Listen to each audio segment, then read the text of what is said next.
13. The Ice Bank. The Nautilus resumed its unruffled southbound heading.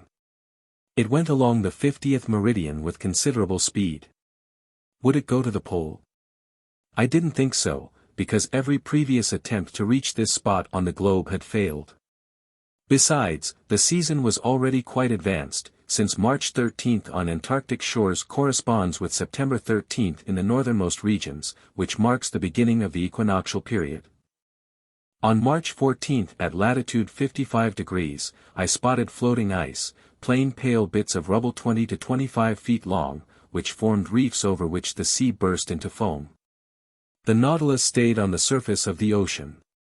Having fished in the Arctic seas, Ned Land was already familiar with the sight of icebergs. Conseil and I were marveling at them for the first time. In the sky toward the southern horizon, there stretched a dazzling white band. English whalers have given this the name ice blink. No matter how heavy the clouds may be, they can't obscure this phenomenon. It announces the presence of a pack, or shoal, of ice. Indeed, larger blocks of ice soon appeared, their brilliance varying at the whim of the mists. Some of these masses displayed green veins, as if scrawled with undulating lines of copper sulfate. Others looked like enormous amethysts, letting the light penetrate their insides. The latter reflected the sun's rays from the 1,000 facets of their crystals. The former, tinted with a bright limestone sheen, would have supplied enough building material to make a whole marble town. The farther down south we went, the more these floating islands grew in numbers and prominence. Polar birds nested on them by the thousands. These were petrels, Cape pigeons, or puffins, and their calls were deafening. Mistaking the Nautilus for the corpse of a whale, some of them alighted on it and prodded its resonant sheet iron with pecks of their beaks. During this navigating in the midst of the ice, Captain Nemo often stayed on the platform. He observed these deserted waterways carefully. I saw his calm eyes sometimes perk up. In these polar seas forbidden to man, did he feel right at home, the lord of these unreachable regions? Perhaps. But he didn't say. He stood still, reviving only when his pilot's instincts took over.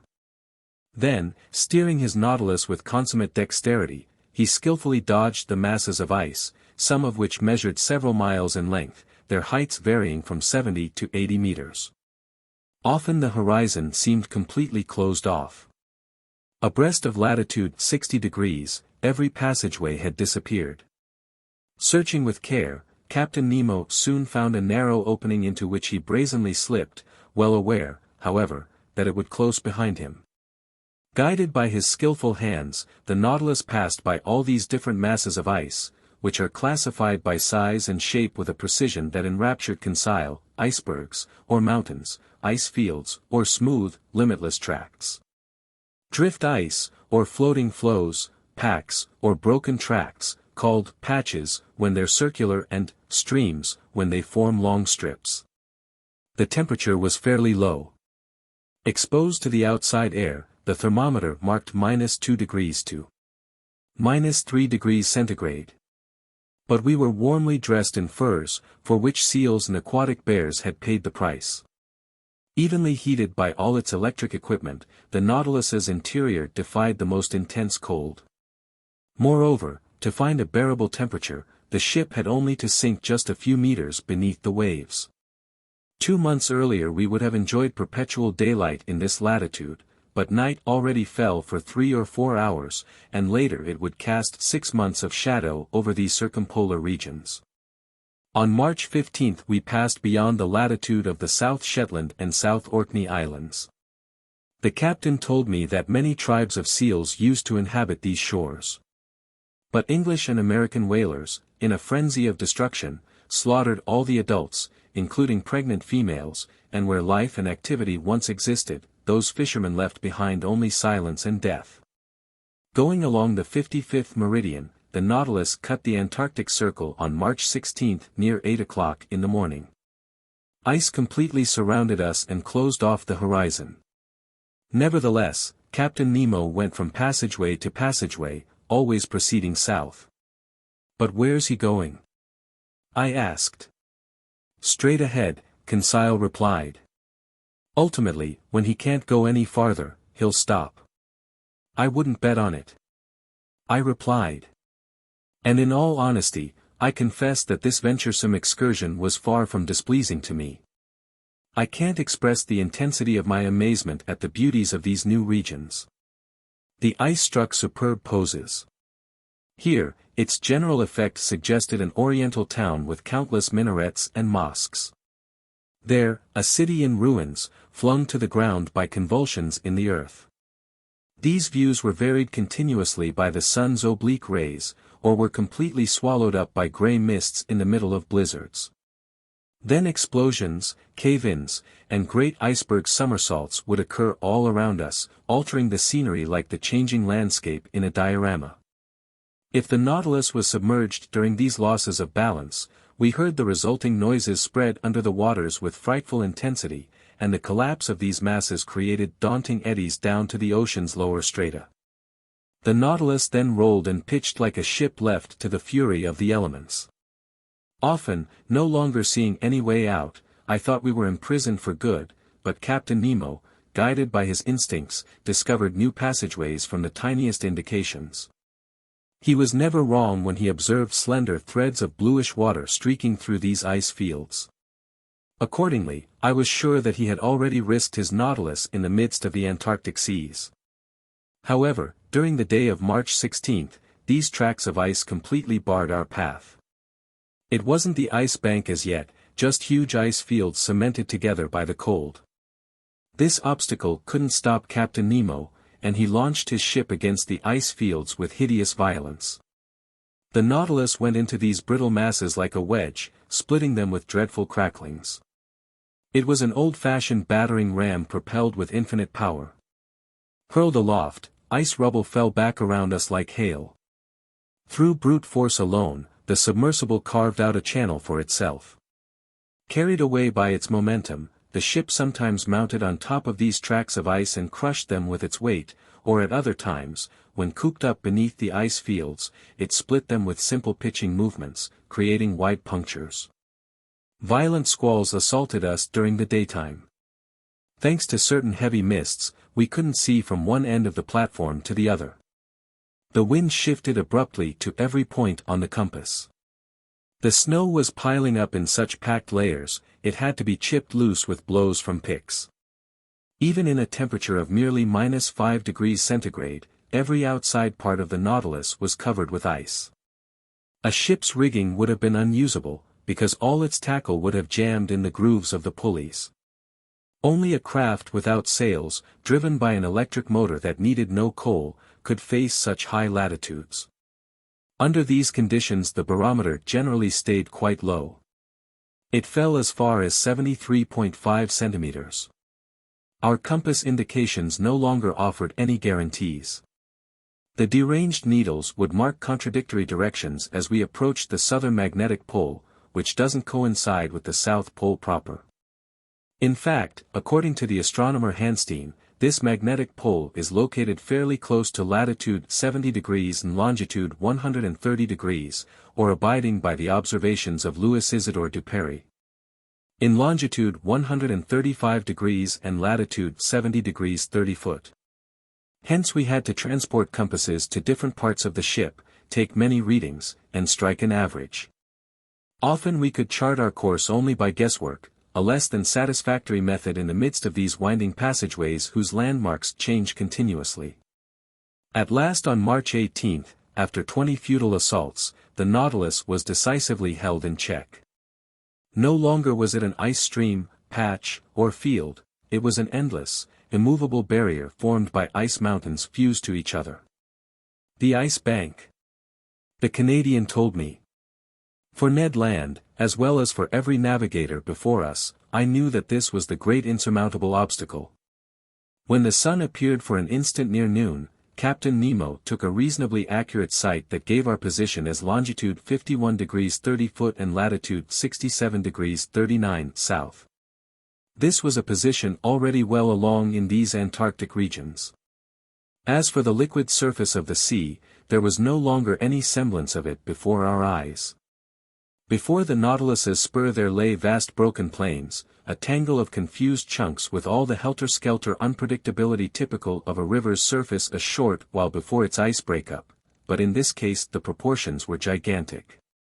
Here and there stood sharp peaks, lean spires that rose as high as 200 feet, farther off, a succession of steeply cut cliffs sporting a grayish tint, huge mirrors that reflected the sparse rays of a sun half drowned in mist.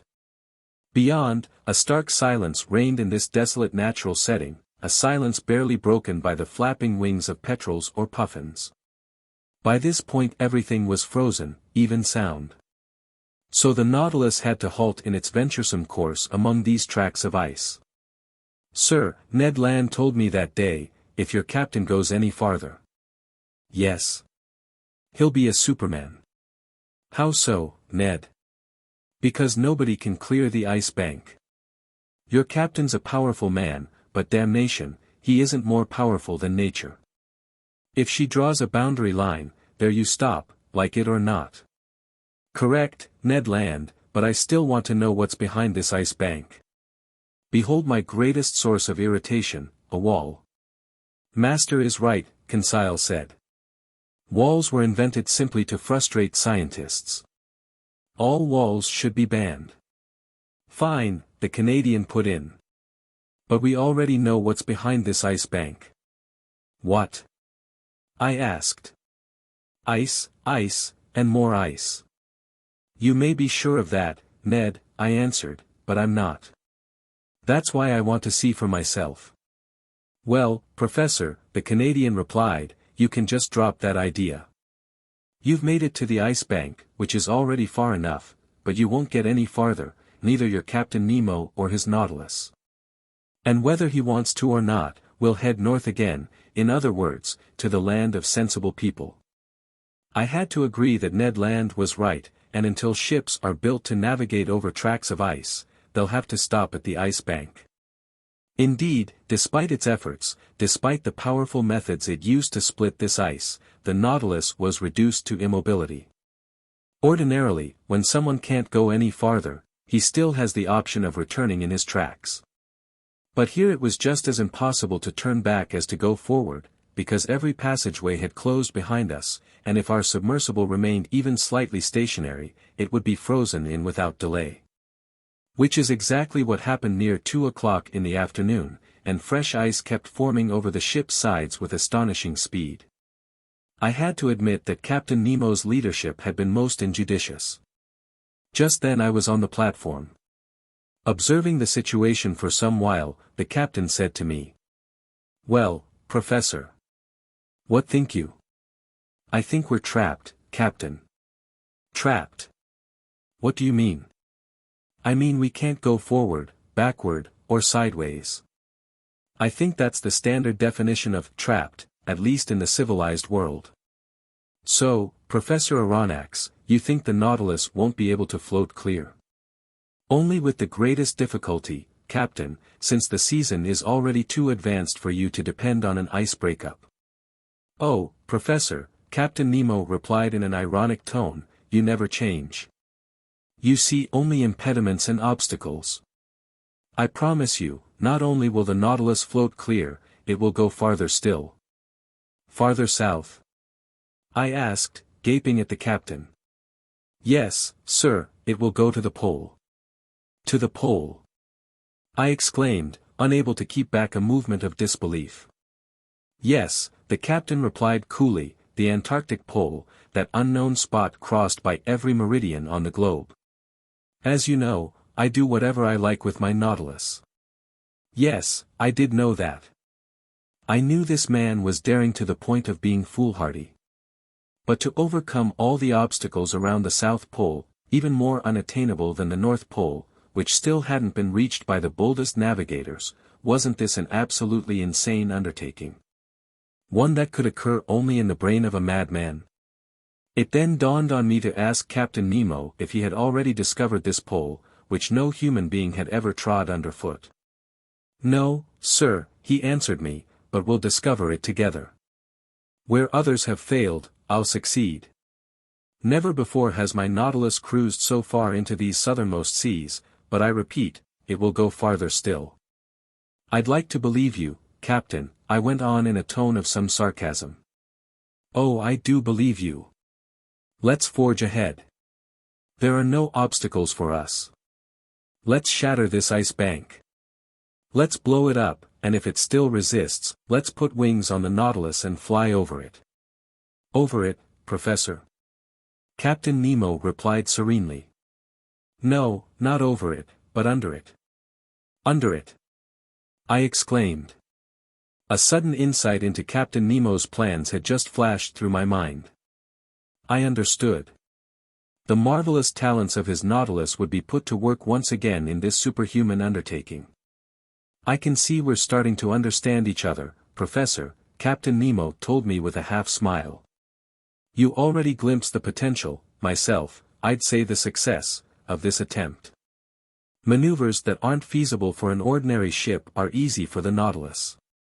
If a continent emerges at the pole, we'll stop at that continent. But on the other hand, if open sea washes the pole, we'll go to that very place. Right, I said, carried away by the captain's logic. Even though the surface of the sea has solidified into ice, its lower strata are still open, thanks to that divine justice that puts the maximum density of salt water 1 degree above its freezing point. And if I'm not mistaken, the submerged part of this ice bank is in a 4-to-1 ratio to its emerging part. Very nearly, Professor. For each foot of iceberg above the sea, there are 3 more below. Now then, since these ice mountains don't exceed a height of 100 meters, they sink only to a depth of 300 meters. And what are 300 meters to the Nautilus? A mere nothing, sir. We could even go to greater depths and find that temperature layer common to all ocean water, and there we'd brave with impunity the -30 degrees or -40 degrees cold on the surface. True, sir, very true, I replied with growing excitement. Our sole difficulty, Captain Nemo went on, lies in our staying submerged for several days without renewing our air supply. That's all. I answered. The Nautilus has huge air tanks. We'll fill them up and they'll supply all the oxygen we need. Good thinking, Professor Aronnax, the captain replied with a smile. But since I don't want to be accused of foolhardiness, I'm giving you all my objections in advance. You have more. Just one. If a sea exists at the South Pole, it's possible this sea may be completely frozen over, so we couldn't come up to the surface. My dear sir, have you forgotten that the Nautilus is armed with a fearsome spur? Couldn't it be launched diagonally against those tracks of ice, which would break open from the impact? Ah, Professor, you're full of ideas today. Besides, Captain, I added with still greater enthusiasm, why wouldn't we find open sea at the South Pole just as at the North Pole?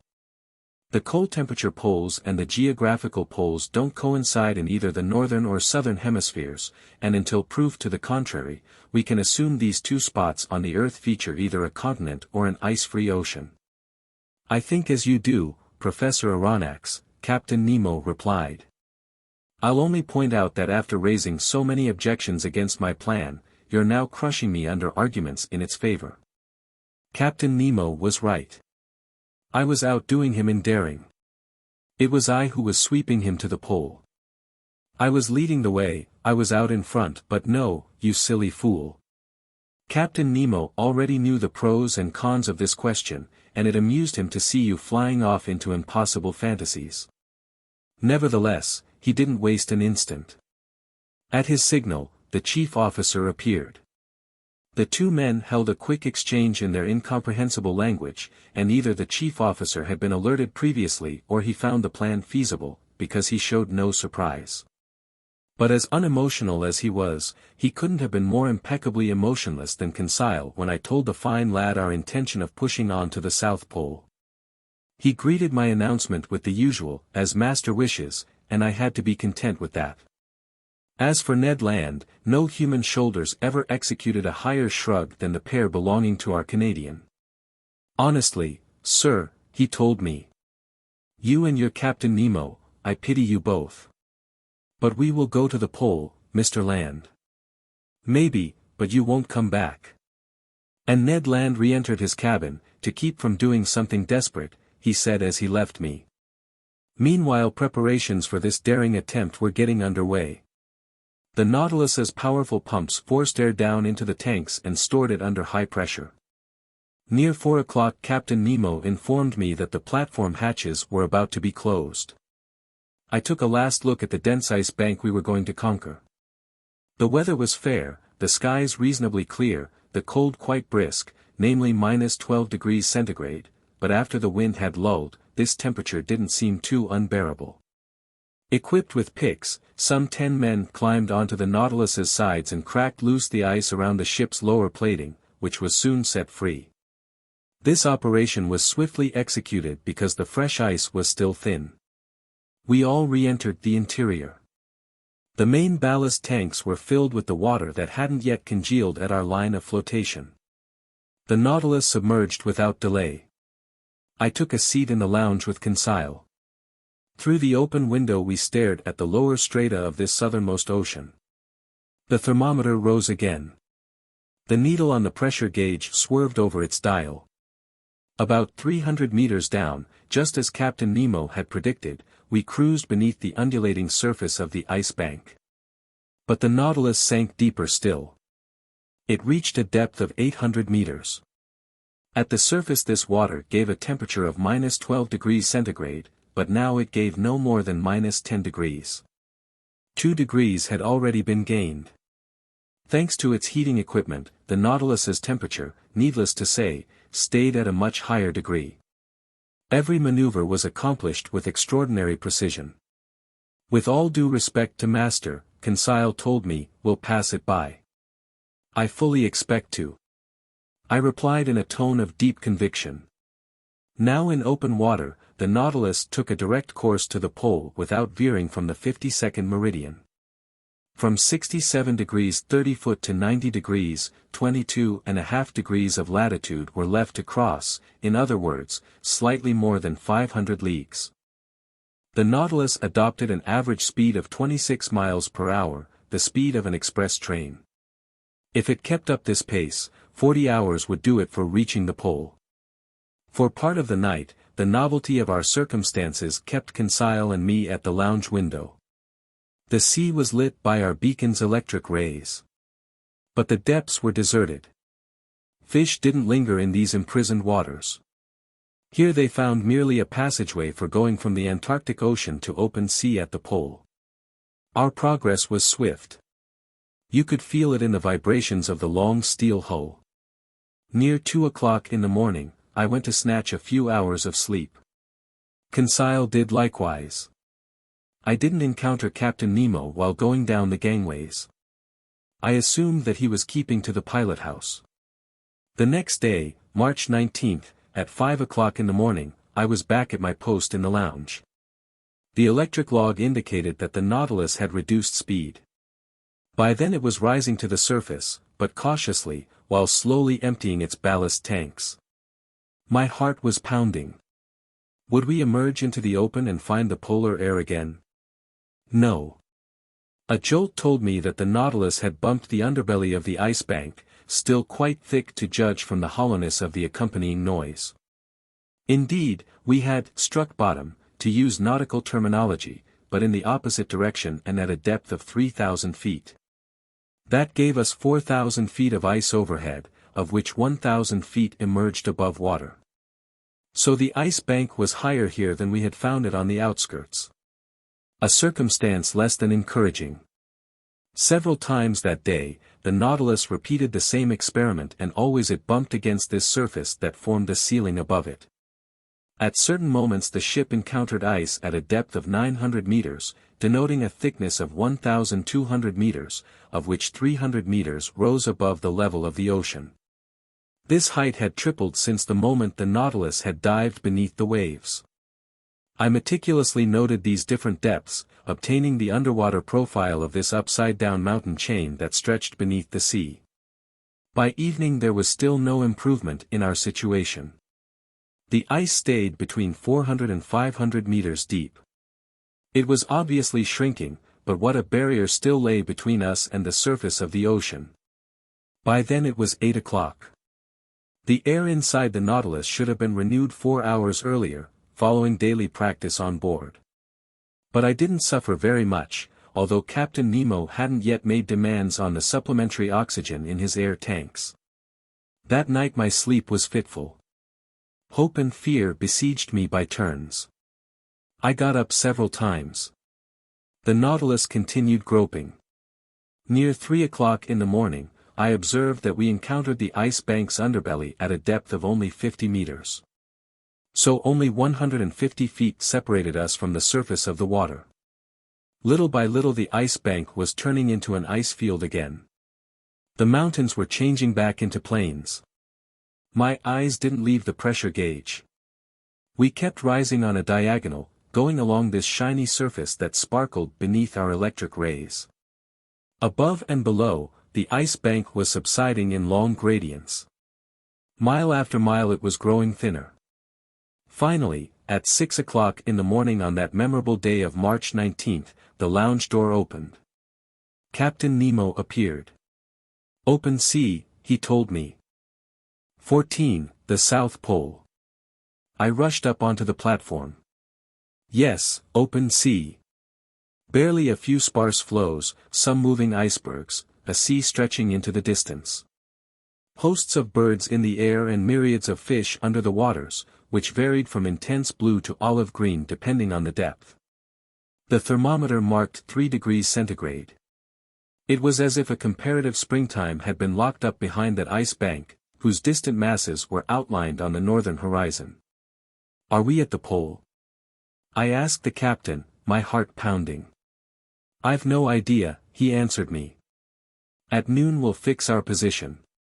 "But will the sun show through this mist?"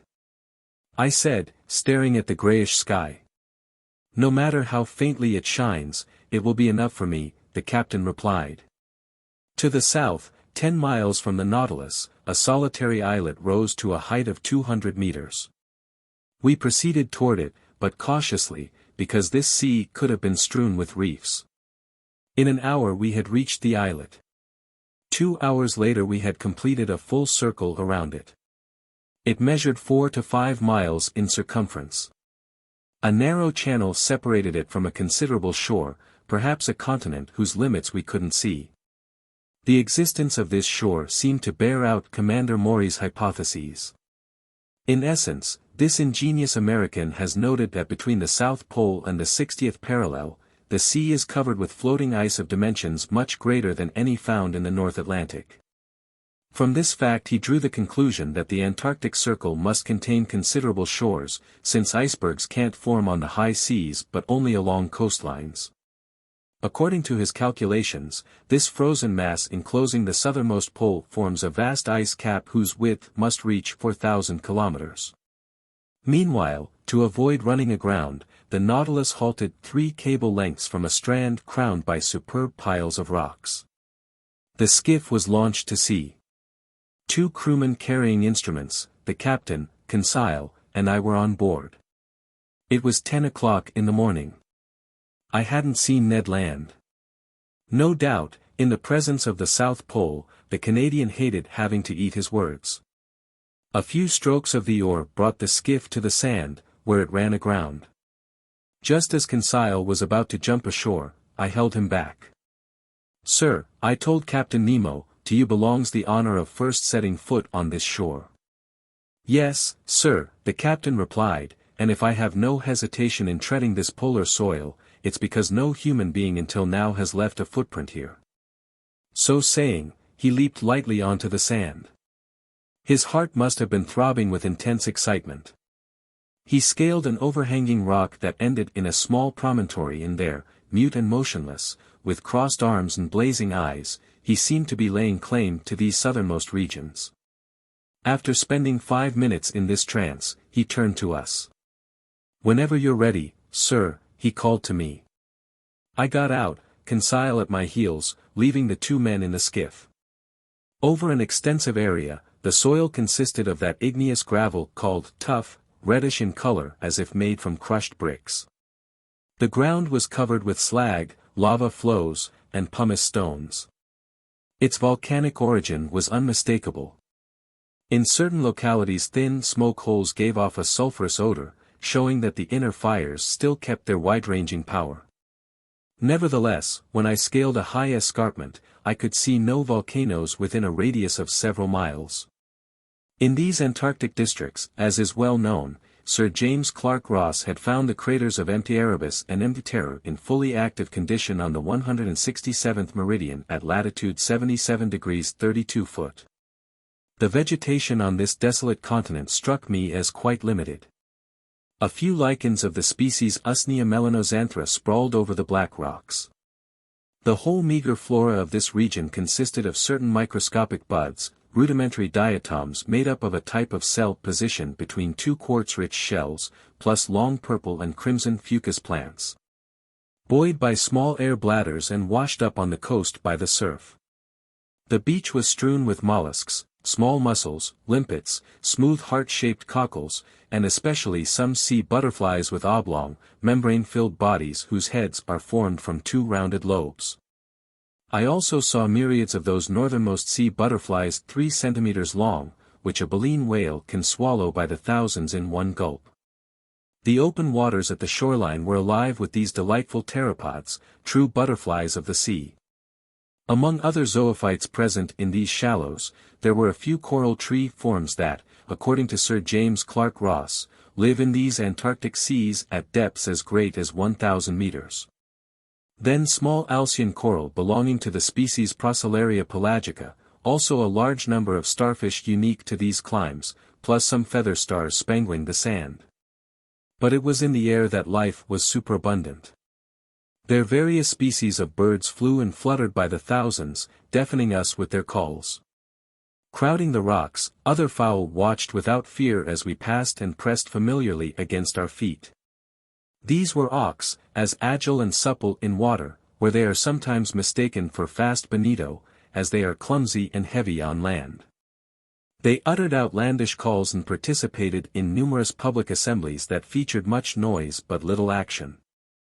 Among other fowl I noted some sheathbills from the wading bird family, the size of pigeons, white in color, the beak short and conical, the eyes framed by red circles.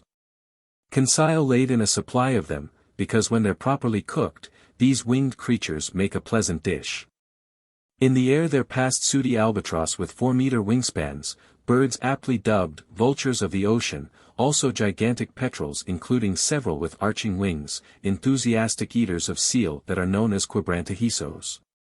18 and Cape pigeons, a sort of small duck, the tops of their bodies black and white, in short, a whole series of petrels, some whitish with wings trimmed in brown, others blue and exclusive to these Antarctic seas, the former so oily. I told Conseil that inhabitants of the Faroe Islands simply fit the bird with a wick, then light it up. With that minor addition, Conseil replied, these fowl would make perfect lamps. After this, we should insist that nature equip them with wicks in advance. Half a mile farther on, the ground was completely riddled with penguin nests, egg-laying burrows from which numerous birds emerged. Later Captain Nemo had hundreds of them hunted because their black flesh is highly edible. They brayed like donkeys. The size of a goose with slate-colored bodies, white undersides, and lemon-colored neck bands, these animals let themselves be stoned to death without making any effort to get away. Meanwhile the mists didn't clear, and by 11 o'clock the sun still hadn't made an appearance. Its absence disturbed me. Without it, no sights were possible. Then how could we tell whether we had reached the pole? When I rejoined Captain Nemo, I found him leaning silently against a piece of rock and staring at the sky. He seemed impatient, baffled. But what could we do? This daring and powerful man couldn't control the sun as he did the sea. Noon arrived without the orb of day appearing for a single instant. You couldn't even find its hiding place behind the curtain of mist. And soon this mist began to condense into snow. Until tomorrow, the captain said simply. And we went back to the Nautilus, amid flurries in the air. During our absence the nets had been spread, and I observed with fascination the fish just hauled on board. The Antarctic seas serve as a refuge for an extremely large number of migratory fish that flee from storms in the subpolar zones, in truth only to slide down the gullets of porpoises and seals. I noted some 1 decimeter southern bullhead, a species of whitish cartilaginous fish overrun with bluish-gray stripes and armed with stings, then some Antarctic rabbitfish 3 feet long, the body very slender, the skin a smooth silver white. The head rounded, the topside furnished with 3 fins, the snout ending in a trunk that curved back toward the mouth. I sampled its flesh but found it tasteless, despite Conseil's views, which were largely approving. The blizzard lasted until the next day. It was impossible to stay on the platform. From the lounge, where I was writing up the incidents of this excursion to the polar continent, I could hear the calls of petrel and albatross cavorting in the midst of the turmoil. The Nautilus didn't stay idle, and cruising along the coast, it advanced some 10 miles farther south amid the half-light left by the sun as it skimmed the edge of the horizon. The next day, March 20th, it stopped snowing. The cold was a little more brisk. The thermometer marked -2 degrees centigrade. The mist had cleared, and on that day I hoped our noon sights could be accomplished. Since Captain Nemo hadn't yet appeared, only Conseil and I were taken ashore by the skiff. The soil's nature was still the same, volcanic. Traces of lava, slag, and basaltic rock were everywhere, but I couldn't find the crater that had vomited them up. There is yonder, myriads of birds enlivened this part of the polar continent. But they had to share their dominion with huge herds of marine mammals that looked at us with gentle eyes. These were seals of various species, some stretched out on the ground, others lying on drifting ice floes, several leaving or re-entering the sea. Having never dealt with man, they didn't run off at our approach, and I counted enough of them thereabouts to provision a couple hundred ships. Ye gods, Conseil said, it's fortunate that Ned Land didn't come with us. Why so, Conseil? Because that madcap hunter would kill every animal here. Every animal may be overstating it, but in truth I doubt we could keep our Canadian friend from harpooning some of these magnificent cetaceans. Which would be an affront to Captain Nemo, since he hates to slay harmless beasts needlessly. He's right. Certainly, Conseil. But tell me, haven't you finished classifying these superb specimens of marine fauna? Master is well aware, Conseil replied, that I'm not seasoned in practical application. When Master has told me these animals' names. They're seals and walruses. 2 genera, our scholarly Conseil hastened to say, that belong to the family Pinnipedia, order Carnivora, group Unguiculata, subclass Monodelphia, class Mammalia, branch Vertebrata. Very nice, Conseil, I replied, but these 2 genera of seals and walruses are each divided into species, and if I'm not mistaken, we now have a chance to actually look at them. Let's. It was 8 o'clock in the morning. We had 4 hours to ourselves before the sun could be productively observed.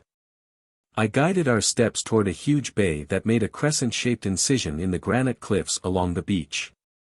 There, all about us, I swear that the shores and ice floes were crowded with marine mammals as far as the eye could see, and I involuntarily looked around for old Proteus, that mythological shepherd who guarded King Neptune's immense flocks. To be specific, these were seals.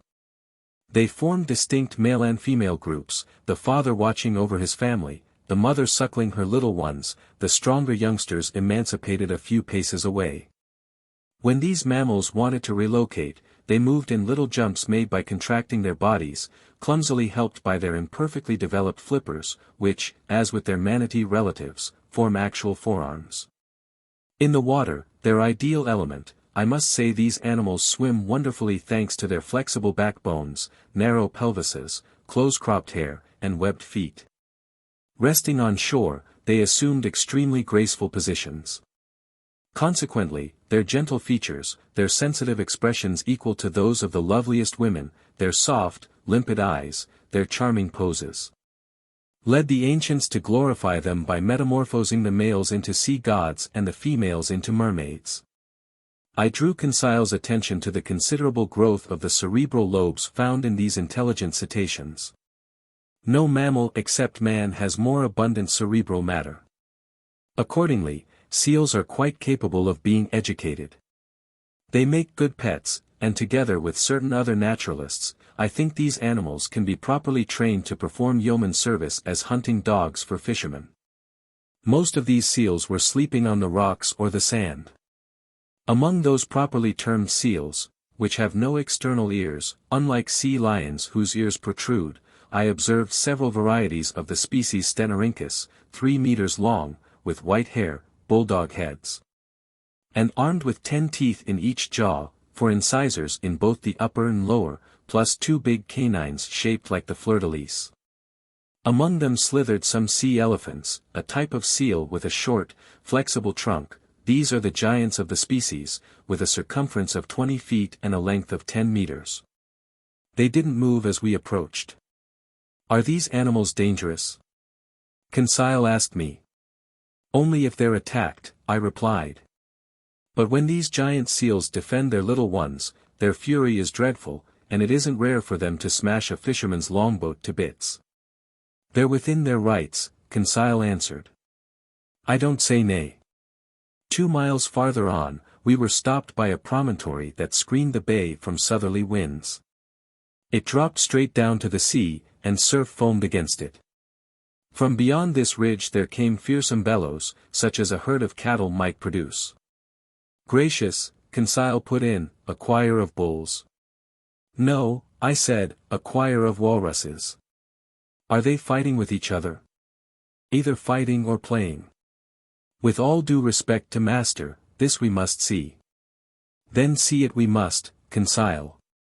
And there we were, climbing these blackish rocks amid sudden landslides and over stones slippery with ice. More than once I took a tumble at the expense of my backside. Conseil, more cautious or more stable, barely faltered and would help me up, saying, "If master's legs would kindly adopt a wider stance, master will keep his balance." Arriving at the topmost ridge of this promontory, I could see vast white plains covered with walruses. These animals were playing among themselves. They were howling not in anger but in glee. Walruses resemble seals in the shape of their bodies and the arrangement of their limbs. But their lower jaws lack canines and incisors, and as for their upper canines, they consist of 2 tusks 80 centimeters long with a circumference of 33 centimeters at the socket. Made of solid ivory, without striations, harder than elephant tusks, and less prone to yellowing, these teeth are in great demand.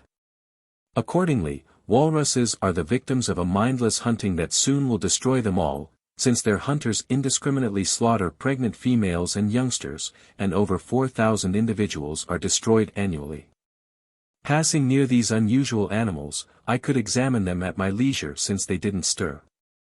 Their hides were rough and heavy, a tan color leaning toward a reddish-brown, their coats were short and less than abundant. Some were 4 meters long. More tranquil and less fearful than their northern relatives, they posted no sentinels on guard duty at the approaches to their campsite. After examining this community of walruses, I decided to return in my tracks. It was 11 o'clock, and if Captain Nemo found conditions favorable for taking his sights, I wanted to be present at the operation. But I held no hopes that the sun would make an appearance that day. It was hidden from our eyes by clouds squeezed together on the horizon. Apparently the jealous orb didn't want to reveal this inaccessible spot on the globe to any human being. Yet I decided to return to the Nautilus. We went along a steep, narrow path that ran over the cliff summit. By 11:30 we had arrived at our landing place. The beached skiff had brought the captain ashore. I spotted him standing on a chunk of basalt. His instruments were beside him. His eyes were focused on the northern horizon, along which the sun was sweeping in its extended arc. I found a place near him and waited without speaking. Noon arrived, and just as on the day before, the sun didn't put in an appearance. It was sheer bad luck. Our noon sights were still lacking. If we couldn't obtain them tomorrow, we would finally have to give up any hope of fixing our position. In essence, it was precisely March 20th.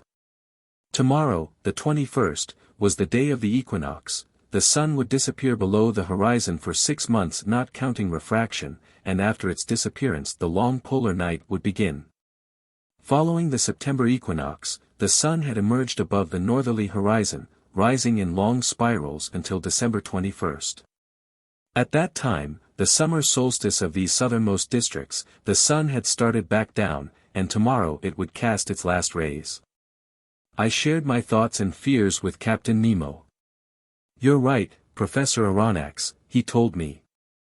"If I can't take the sun's altitude tomorrow, I won't be able to try again for another 6 months. But precisely because sailor's luck has led me into these seas on March 21st, it will be easy to get our bearings if the noonday sun does appear before our eyes." "Why easy, Captain?" "Because when the orb of day sweeps in such long spirals, it's difficult to measure its exact altitude above the horizon, and our instruments are open to committing serious errors." "Then what can you do?" "I use only my chronometer," Captain Nemo answered me. "At noon tomorrow, March 21st, if, after accounting for refraction, the sun's disk is cut exactly in half by the northern horizon, that will mean I'm at the South Pole." "Right," I said. "Nevertheless, it isn't mathematically exact proof, because the equinox needn't fall precisely at noon." "No doubt, sir, but the error will be under 100 meters, and that's close enough for us." "Until tomorrow then." Captain Nemo went back on board. Conseil and I stayed behind until 5 o'clock, surveying the beach, observing and studying. The only unusual object I picked up was an auk's egg of remarkable size, for which a collector would have paid more than 1,000 francs. Its cream-colored tint, plus the streaks and markings that decorated it like so many hieroglyphics, made it a rare trinket. I placed it in Conseil's hands, and holding it like precious porcelain from China, that cautious, sure-footed lad got it back to the Nautilus in one piece. There I put this rare egg inside one of the glass cases in the museum. I ate supper, feasting with appetite on an excellent piece of seal liver whose flavor reminded me of pork. Then I went to bed, but not without praying, like a good Hindu, for the favors of the radiant orb. The next day, March 21st, bright and early at 5 o'clock in the morning, I climbed onto the platform. I found Captain Nemo there. "The weather is clearing a bit," he told me. "I have high hopes. After breakfast we'll make our way ashore and choose an observation post." This issue settled, I went to find Ned Land. I wanted to take him with me. The obstinate Canadian refused, and I could clearly see that his tight-lipped mood and his bad temper were growing by the day. Under the circumstances I ultimately wasn't sorry that he refused. In truth, there were too many seals ashore, and it would never do to expose this impulsive fisherman to such temptations. Breakfast over, I made my way ashore. The Nautilus had gone a few more miles during the night. It lay well out, a good league from the coast, which was crowned by a sharp peak 400 to 500 meters high. In addition to me, the skiff carried Captain Nemo, 2 crewmen, and the instruments, in other words, a chronometer, a spyglass, and a barometer. During our crossing I saw numerous baleen whales belonging to the 3 species unique to these southernmost seas, the bowhead whale, or right whale, according to the English, which has no dorsal fin. The humpback whale from the genus Balænoptera, in other words, winged whales, beasts with wrinkled bellies and huge whitish fins that, genus name regardless, do not yet form wings. And the finback whale, yellowish-brown, the swiftest of all cetaceans. This powerful animal is audible from far away when it sends up towering spouts of air and steam that resemble swirls of smoke. Herds of these different mammals were playing about in the tranquil waters, and I could easily see that this Antarctic polar basin now served as a refuge for those cetaceans too relentlessly pursued by hunters. I also noted long, whitish strings of salps, a type of mollusk found in clusters, and some jellyfish of large size that swayed in the eddies of the billows. By 9 o'clock we had pulled up to shore. The sky was growing brighter. Clouds were fleeing to the south. Mists were rising from the cold surface of the water. Captain Nemo headed toward the peak, which he no doubt planned to make his observatory. It was an arduous climb over sharp lava and pumice stones in the midst of air often reeking with sulphurous fumes from the smoke holes. For a man out of practice at treading land, the captain scaled the steepest slopes with a supple agility I couldn't equal, and which would have been envied by hunters of Pyrenees mountain goats. It took us 2 hours to reach the summit of this half-crystal, half-basalt peak. From there our eyes scanned a vast sea, which scrawled its boundary line firmly against the background of the northern sky. At our feet, dazzling tracts of white. Over our heads, a pale azure, clear of mists. North of us, the sun's disk, like a ball of fire already cut into by the edge of the horizon. From the heart of the waters, jets of liquid rising like hundreds of magnificent bouquets. Far off, like a sleeping cetacean, the Nautilus. Behind us to the south and east, an immense shore, a chaotic heap of rocks and ice whose limits we couldn't see. Arriving at the summit of this peak, Captain Nemo carefully determined its elevation by means of his barometer, since he had to take this factor into account in his noon sights. At 11:45 the sun, by then seen only by refraction, looked like a golden disk, dispersing its last rays over this deserted continent and down to these seas not yet plowed by the ships of man. Captain Nemo had brought a spyglass with a reticular eyepiece, which corrected the sun's refraction by means of a mirror, and he used it to observe the orb sinking little by little along a very extended diagonal that reached below the horizon. I held the chronometer. My heart was pounding mightily. If the lower half of the sun's disk disappeared just as the chronometer said noon, we were right at the pole. Noon! I called. The South Pole. Captain Nemo replied in a solemn voice, handing me the spyglass, which showed the orb of day cut into 2 exactly equal parts by the horizon. I stared at the last rays wreathing this peak, while shadows were gradually climbing its gradients. Just then, resting his hand on my shoulder, Captain Nemo said to me, "In 1600, sir, the Dutchman Garrick was swept by storms and currents, reaching latitude 64 degrees south and discovering the South Shetland Islands.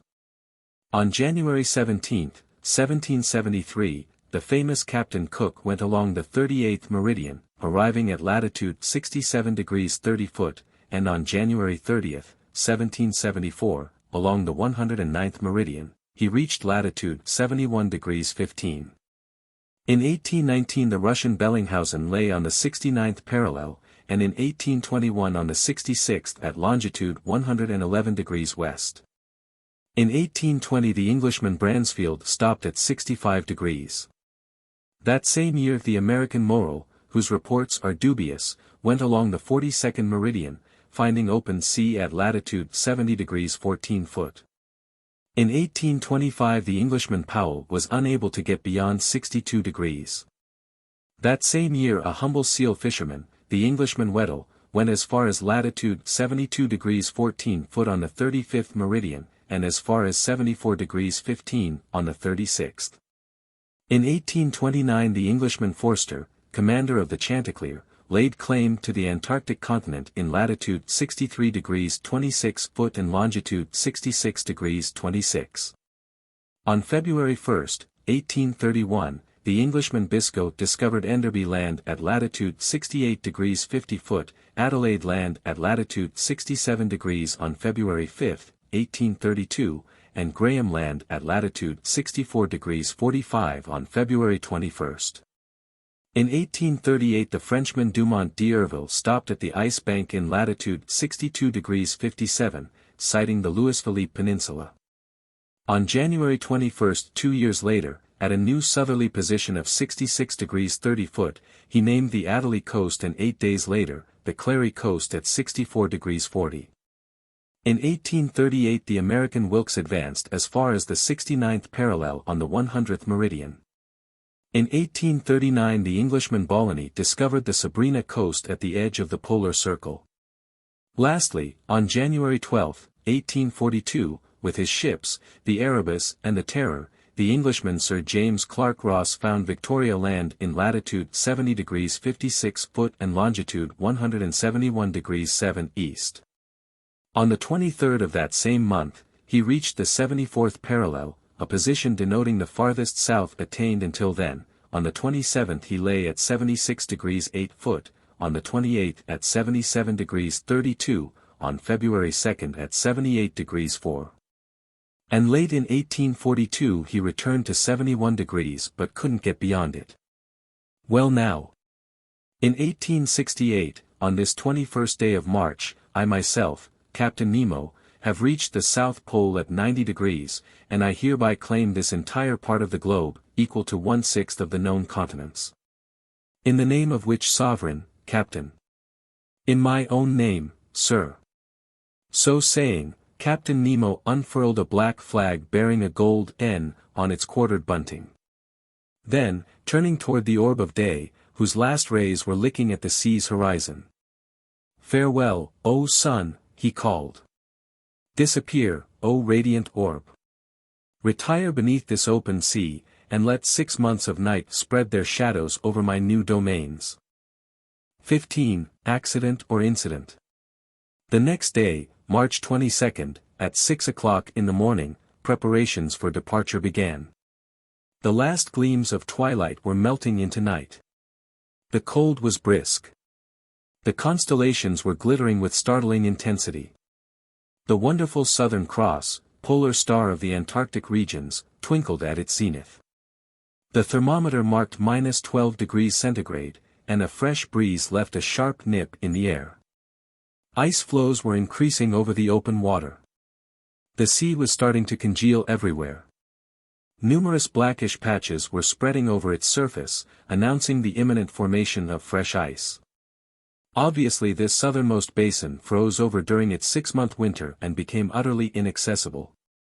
What happened to the whales during this period? No doubt they went beneath the ice bank to find more feasible seas. As for seals and walruses, they were accustomed to living in the harshest climates and stayed on in these icy waterways. These animals know by instinct how to gouge holes in the ice fields and keep them continually open. They go to these holes to breathe. Once the birds have migrated northward to escape the cold, these marine mammals remain as sole lords of the polar continent. Meanwhile the ballast tanks filled with water and the Nautilus sank slowly. At a depth of 1,000 feet, it stopped. Its propeller churned the waves and it headed due north at a speed of 15 miles per hour. Near the afternoon it was already cruising under the immense frozen carapace of the ice bank. As a precaution, the panels in the lounge stayed closed, because the Nautilus's hull could run afoul of some submerged block of ice. So I spent the day putting my notes into final form. My mind was completely wrapped up in my memories of the pole. We had reached that inaccessible spot without facing exhaustion or danger, as if our seagoing passenger carriage had glided there on railroad tracks. And now we had actually started our return journey. Did it still have comparable surprises in store for me? I felt sure it did, so inexhaustible is this series of underwater wonders. As it was, in the 5.5 months since fate had brought us on board, we had cleared 14,000 leagues, and over this track longer than the Earth's equator. So many fascinating or frightening incidents had beguiled our voyage, that hunting trip in the Crespo forests, our running aground in the Torres Strait, the coral cemetery, the pearl fisheries of Ceylon, the Arabic tunnel, the fires of Santorini. Those millions in the Bay of Vigo, Atlantis, the South Pole.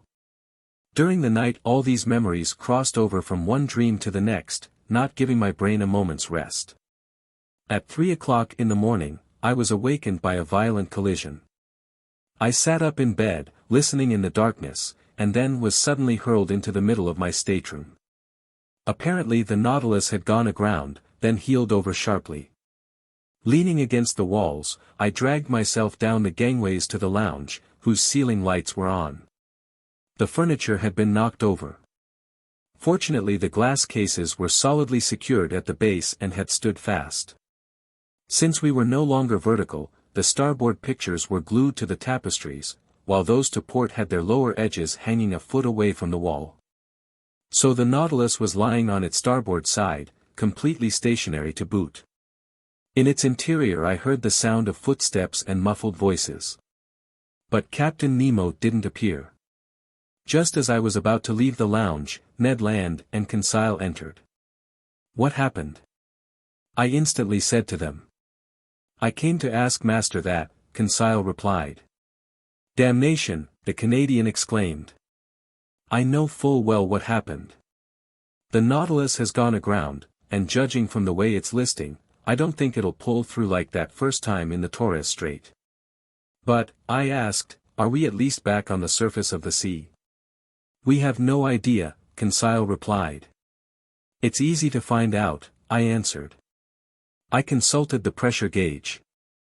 Much to my surprise, it indicated a depth of 360 meters. What's the meaning of this? I exclaimed. We must confer with Captain Nemo, Conseil said. But where do we find him? Ned Land asked. Follow me, I told my two companions. We left the lounge. Nobody in the library. Nobody by the central companionway or the crew's quarters.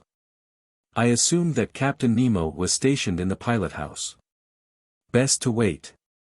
The three of us returned to the lounge. I'll skip over the Canadian's complaints. He had good grounds for an outburst. I didn't answer him back, letting him blow off all the steam he wanted. We had been left to ourselves for 20 minutes, trying to detect the tiniest noises inside the Nautilus, when Captain Nemo entered. He didn't seem to see us. His facial features, usually so emotionless, revealed a certain uneasiness. He studied the compass and pressure gauge in silence, then went and put his finger on the world map at a spot in the sector depicting the southernmost seas. I hesitated to interrupt him. But some moments later, when he turned to me, I threw back at him a phrase he had used in the Torres Strait. An incident, Captain? No, sir, he replied, this time an accident. Serious?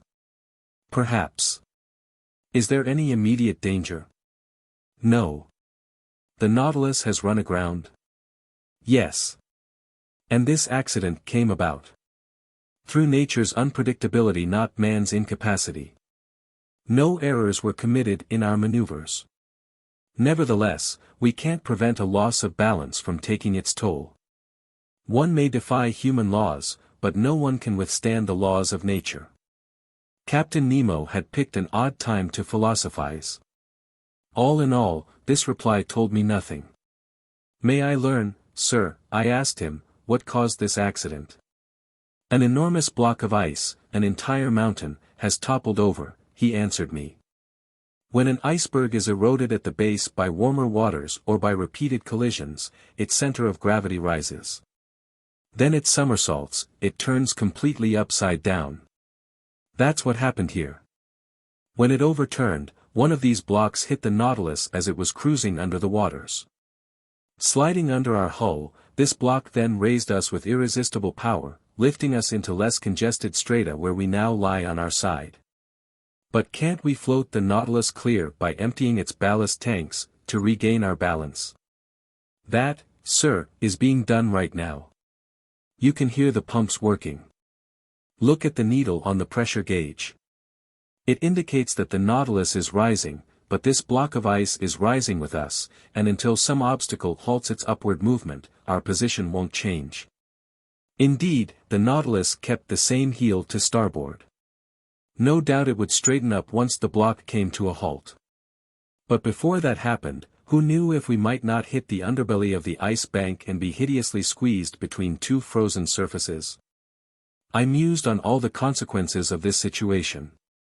Captain Nemo didn't stop studying the pressure gauge. Since the toppling of this iceberg, the Nautilus had risen about 150 feet, but it still stayed at the same angle to the perpendicular. Suddenly a slight movement could be felt over the hull. Obviously the Nautilus was straightening a bit. Objects hanging in the lounge were visibly returning to their normal positions. The walls were approaching the vertical. Nobody said a word. Hearts pounding, we could see and feel the ship righting itself. The floor was becoming horizontal beneath our feet. 10 minutes went by. Finally, we're upright.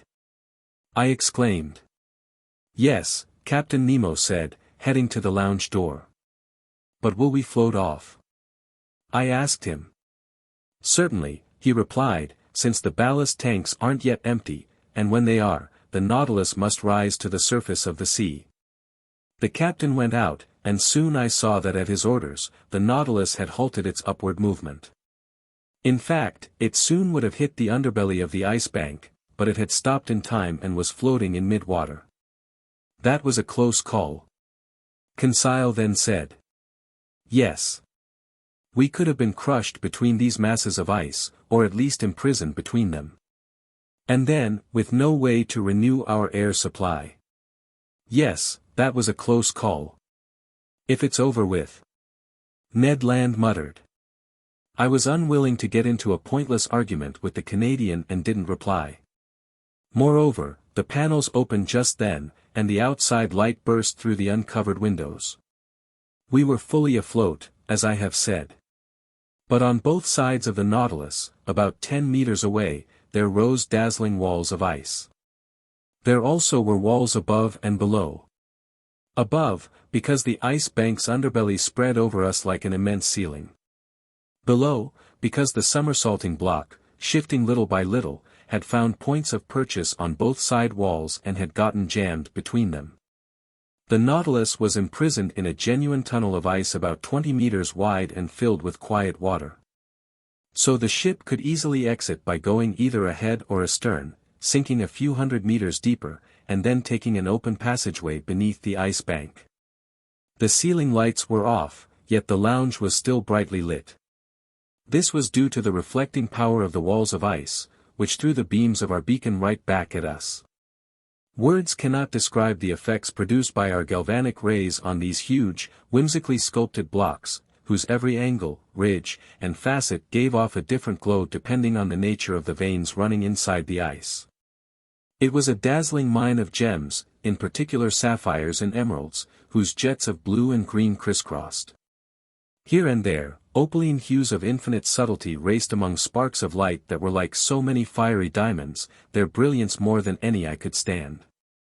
The power of our beacon was increased 100-fold, like a lamp shining through the biconvex lenses of a world-class lighthouse. How beautiful! Conseil exclaimed. Yes, I said, it's a wonderful sight.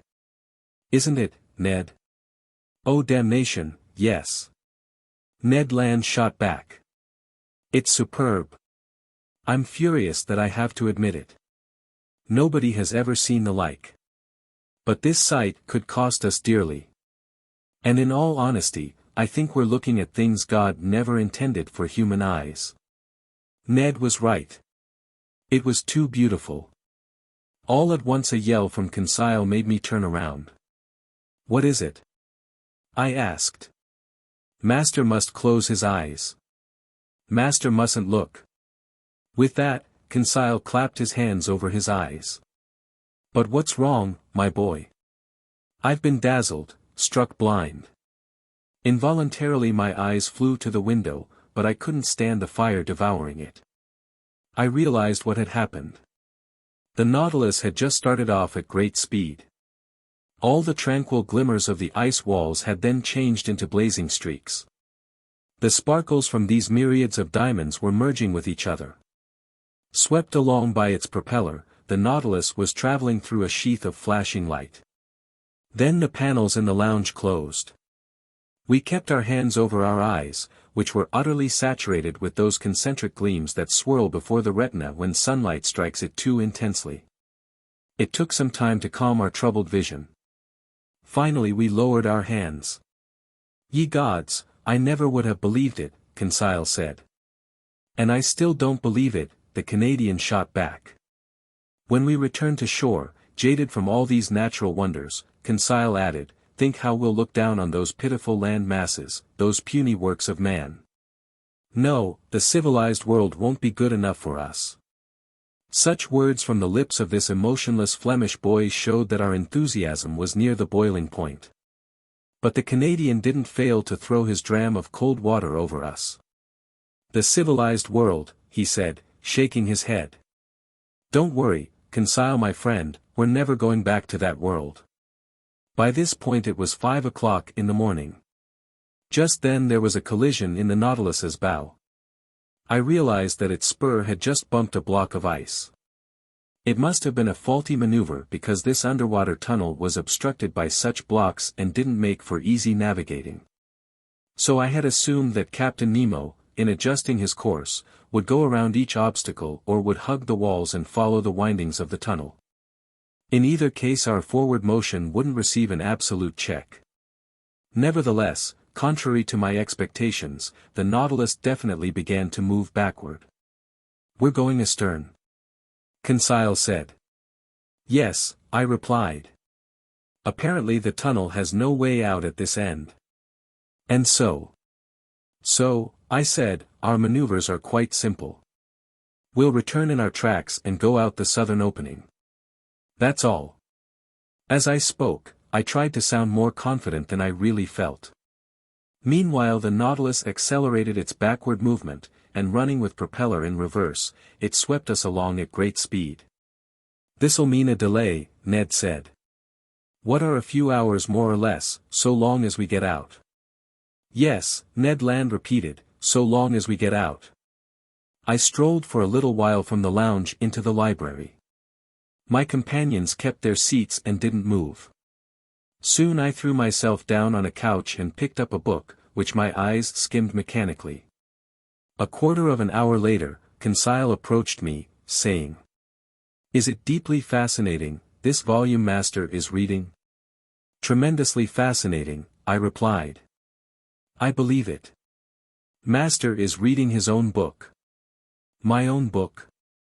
"Indeed, my hands were holding my own work on the great ocean depths. I hadn't even suspected." I closed the book and resumed my strolling. Ned and Conseil stood up to leave. "Stay here, my friends," I said, stopping them. "Let's stay together until we're out of this blind alley." "As Master wishes," Conseil replied. The hours passed. I often studied the instruments hanging on the lounge wall. The pressure gauge indicated that the Nautilus stayed at a constant depth of 300 meters, the compass that it kept heading south, the log that it was traveling at a speed of 20 miles per hour, an excessive speed in such a cramped area. But Captain Nemo knew that by this point there was no such thing as too fast, since minutes were now worth centuries. At 8:25 a.m. second collision took place. This time astern. I grew pale. My companions came over. I clutched Conseil's hand. Our eyes questioned each other, and more directly than if our thoughts had been translated into words. Just then the captain entered the lounge. I went to him. "Our path is barred to the south?" I asked him. "Yes, sir. When it overturned, that iceberg closed off every exit. We're boxed in." "Yes." 16. Shortage of air. Consequently, above, below, and around the Nautilus, there were impenetrable frozen walls. We were the ice bank's prisoners. The Canadian banged a table with his fearsome fist. Conseil kept still. I stared at the captain.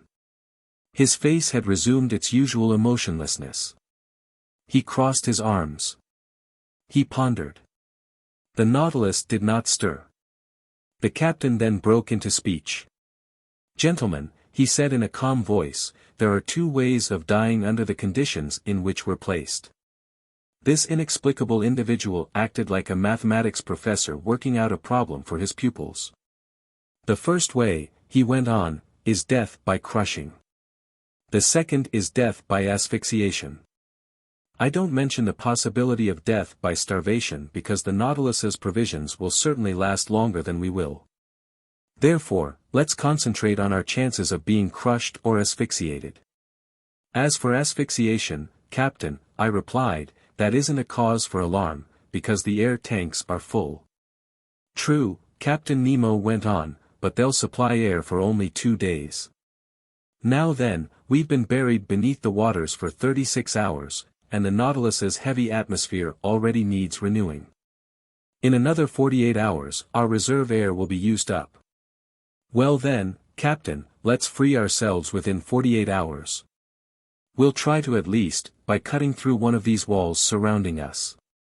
Which one? I asked. Borings will tell us that. I'm going to ground the Nautilus on the lower shelf, then my men will put on their diving suits and attack the thinnest of these ice walls. Can the panels in the lounge be left open? Without ill effect. We're no longer in motion. Captain Nemo went out. Hissing sounds soon told me that water was being admitted into the ballast tanks. The Nautilus slowly settled and rested on the icy bottom at a depth of 350 meters, the depth at which the lower shelf of ice lay submerged. My friends, I said, we're in a serious predicament, but I'm counting on your courage and energy. Sir, the Canadian replied, this is no time to bore you with my complaints. I'm ready to do anything I can for the common good. Excellent, Ned, I said, extending my hand to the Canadian. I might add, he went on, that I'm as handy with a pick as a harpoon. If I can be helpful to the captain, he can use me any way he wants. He won't turn down your assistance. Come along, Ned. I led the Canadian to the room where the Nautilus's men were putting on their diving suits. I informed the captain of Ned's proposition, which was promptly accepted. The Canadian got into his underwater costume and was ready as soon as his fellow workers. Each of them carried on his back a Rouquayrol device that the air tanks had supplied with a generous allowance of fresh oxygen. A considerable but necessary drain on the Nautilus's reserves. As for the Ruhmkorff lamps, they were unnecessary in the midst of these brilliant waters saturated with our electric rays. After Ned was dressed, I re-entered the lounge, whose windows had been uncovered. Stationed next to Conseil, I examined the strata surrounding and supporting the Nautilus. Some moments later, we saw a dozen crewmen set foot on the shelf of ice, among them Ned Land, easily recognized by his tall figure. Captain Nemo was with them. Before digging into the ice, the captain had to obtain borings, to ensure working in the best direction. Long bores were driven into the side walls, but after 15 meters, the instruments were still impeded by the thickness of those walls. It was futile to attack the ceiling since that surface was the ice bank itself, more than 400 meters high. Captain Nemo then bored into the lower surface. There we were separated from the sea by a 10-meter barrier. That's how thick the iceberg was. From this point on, it was an issue of cutting out a piece equal in surface area to the Nautilus's waterline. This meant detaching about 6,500 cubic meters, to dig a hole through which the ship could descend below this tract of ice. Work began immediately and was carried on with tireless tenacity. Instead of digging all around the Nautilus, which would have entailed even greater difficulties, Captain Nemo had an immense trench outlined on the ice, 8 meters from our port quarter. Then his men simultaneously staked it off at several points around its circumference. Soon their picks were vigorously attacking this compact matter, and huge chunks were loosened from its mass. These chunks weighed less than the water, and by an unusual effect of specific gravity, each chunk took wing, as it were, to the roof of the tunnel, which thickened above by as much as it diminished below. But this hardly mattered so long as the lower surface kept growing thinner. After 2 hours of energetic work, Ned Land re-entered, exhausted. He and his companions were replaced by new workmen, including Conseil and me. The Nautilus's chief officer supervised us. The water struck me as unusually cold, but I warmed up promptly while wielding my pick. My movements were quite free, although they were executed under a pressure of 30 atmospheres. After 2 hours of work, re-entering to snatch some food and rest, I found a noticeable difference between the clean elastic fluid supplied me by the Rouquayrol device and the Nautilus's atmosphere, which was already charged with carbon dioxide. The air hadn't been renewed in 48 hours, and its life-giving qualities were considerably weakened. Meanwhile, after 12 hours had gone by, we had removed from the outlined surface area a slice of ice only 1 meter thick, hence about 600 cubic meters. Assuming the same work would be accomplished every 12 hours, it would still take 5 nights and 4 days to see the undertaking through to completion. 5 nights and 4 days. I told my companions. And we have oxygen in the air tanks for only 2 days. Without taking into account, Ned answered, that once we're out of this damned prison, we'll still be cooped up beneath the ice bank, without any possible contact with the open air. An apt remark. For who could predict the minimum time we would need to free ourselves? Before the Nautilus could return to the surface of the waves, couldn't we all die of asphyxiation? Were this ship and everyone on board doomed to perish in this tomb of ice? It was a dreadful state of affairs. But we faced it head-on, each one of us determined to do his duty to the end. During the night, in line with my forecasts, a new 1-meter slice was removed from this immense socket. But in the morning, wearing my diving suit, I was crossing through the liquid mass in a temperature of -6 degrees to -7 degrees centigrade, when I noted that little by little the side walls were closing in on each other.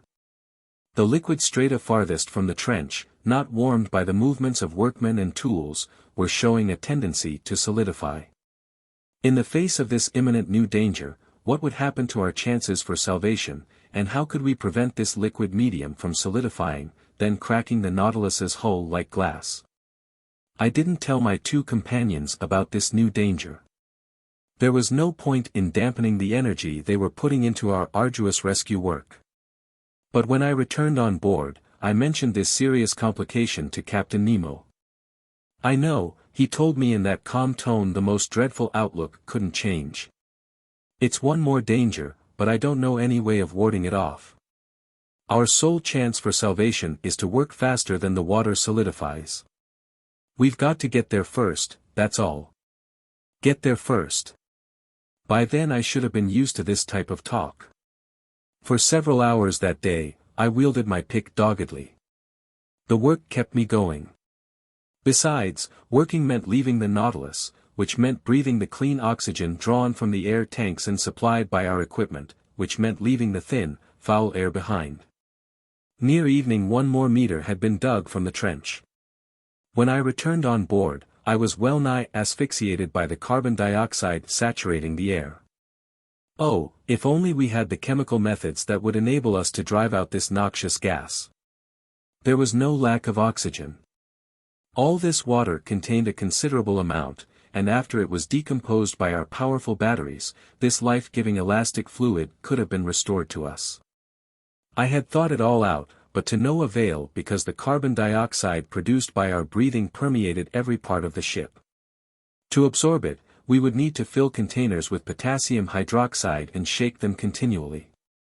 But this substance was missing on board and nothing else could replace it. That evening Captain Nemo was forced to open the spigots of his air tanks and shoot a few spouts of fresh oxygen through the Nautilus's interior. Without this precaution we wouldn't have awakened the following morning. The next day, March 26th, I returned to my miner's trade, working to remove the 5th meter. The ice bank's side walls and underbelly had visibly thickened. Obviously they would come together before the Nautilus could break free. For an instant I was gripped by despair. My pick nearly slipped from my hands. What was the point of this digging if I was to die smothered and crushed by this water turning to stone, a torture undreamed of by even the wildest savages? I felt like I was lying in the jaws of a fearsome monster, jaws irresistibly closing. Supervising our work, working himself, Captain Nemo passed near me just then. I touched him with my hand and pointed to the walls of our prison. The starboard wall had moved forward to a point less than 4 meters from the Nautilus's hull. The captain understood and gave me a signal to follow him. We returned on board. My diving suit removed, I went with him to the lounge. Professor Aronnax, he told me, this calls for heroic measures, or we'll be sealed up in this solidified water as if it were cement. Yes, I said. But what can we do? Oh, he exclaimed, if only my Nautilus were strong enough to stand that much pressure without being crushed. Well? I asked, not catching the captain's meaning. Don't you understand, he went on, that the congealing of this water could come to our rescue? Don't you see that by solidifying, it could burst these tracts of ice imprisoning us, just as its freezing can burst the hardest stones? Aren't you aware that this force could be the instrument of our salvation rather than our destruction? Yes, Captain, maybe so. But whatever resistance to crushing the Nautilus may have, it still couldn't stand such dreadful pressures, and it would be squashed as flat as a piece of sheet iron. I know it, sir. So we can't rely on nature to rescue us, only our own efforts. We must counteract this solidification. We must hold it in check. Not only are the side walls closing in, but there aren't 10 feet of water ahead or astern of the Nautilus. All around us, this freeze is gaining fast. How long, I asked, will the oxygen in the air tanks enable us to breathe on board? The captain looked me straight in the eye. After tomorrow, he said, the air tanks will be empty. I broke out in a cold sweat. But why should I have been startled by this reply? On March 22 the Nautilus had dived under the open waters at the pole. It was now the 26th. We had lived off the ship's stores for 5 days. And all remaining breathable air had to be saved for the workmen. Even today as I write these lines, my sensations are so intense that an involuntary terror sweeps over me, and my lungs still seem short of air. Meanwhile, motionless and silent, Captain Nemo stood lost in thought. An idea visibly crossed his mind. But he seemed to brush it aside. He told himself no. At last these words escaped his lips. "Boiling water," he muttered. "Boiling water?" I exclaimed. "Yes, sir. We're shut up in a relatively confined area. If the Nautilus's pumps continually injected streams of boiling water into this space, wouldn't that raise its temperature and delay its freezing? It's worth trying," I said resolutely. "So let's try it, Professor." By then the thermometer gave -7 degrees centigrade outside. Captain Nemo led me to the galley where a huge distilling mechanism was at work, supplying drinking water via evaporation. The mechanism was loaded with water, and the full electric heat of our batteries was thrown into coils awash in liquid. In a few minutes the water reached 100 degrees centigrade. It was sent to the pumps while new water replaced it in the process. The heat generated by our batteries was so intense that after simply going through the mechanism, water drawn cold from the sea arrived boiling hot at the body of the pump. The steaming water was injected into the icy water outside, and after 3 hours had passed, the thermometer gave the exterior temperature as -6 degrees centigrade. That was 1 degree gained. 2 hours later the thermometer gave only -4 degrees. After I monitored the operation's progress, double-checking it with many inspections, I told the captain, "It's working." "I think so," he answered me. "We've escaped being crushed. Now we have only asphyxiation to fear." During the night the water temperature rose to -1 degree centigrade. The injections couldn't get it to go a single degree higher.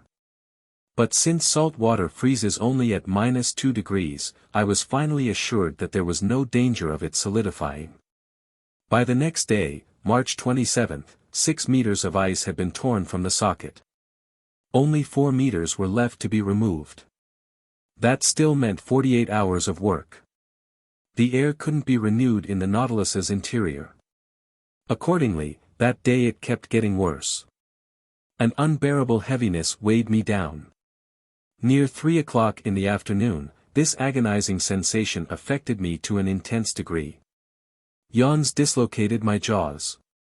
My lungs were gasping in their quest for that enkindling elastic fluid required for breathing, now growing scarcer and scarcer. My mind was in a daze. I lay outstretched, strength gone, nearly unconscious. My gallant Conseil felt the same symptoms, suffered the same sufferings, yet never left my side. He held my hand, he kept encouraging me, and I even heard him mutter, "Oh, if only I didn't have to breathe, to leave more air for master." It brought tears to my eyes to hear him say these words. Since conditions inside were universally unbearable, how eagerly, how happily, we put on our diving suits to take our turns working. Picks rang out on that bed of ice. Arms grew weary, hands were rubbed raw, but who cared about exhaustion, what difference were wounds? Life-sustaining air reached our lungs. We could breathe. We could breathe. And yet nobody prolonged his underwater work beyond the time allotted him. His shift over, each man surrendered to a gasping companion the air tank that would revive him. Captain Nemo set the example and was foremost in submitting to this strict discipline. When his time was up, he yielded his equipment to another and re-entered the foul air on board, always calm, unflinching, and uncomplaining. That day the usual work was accomplished with even greater energy. Over the whole surface area, only 2 meters were left to be removed. Only 2 meters separated us from the open sea. But the ship's air tanks were nearly empty. The little air that remained had to be saved for the workmen. Not an atom for the Nautilus. When I returned on board, I felt half suffocated. What a night! I'm unable to depict it. Such sufferings are indescribable. The next day I was short-winded. Headaches and staggering fits of dizziness made me reel like a drunk. My companions were experiencing the same symptoms. Some crewmen were at their last gasp.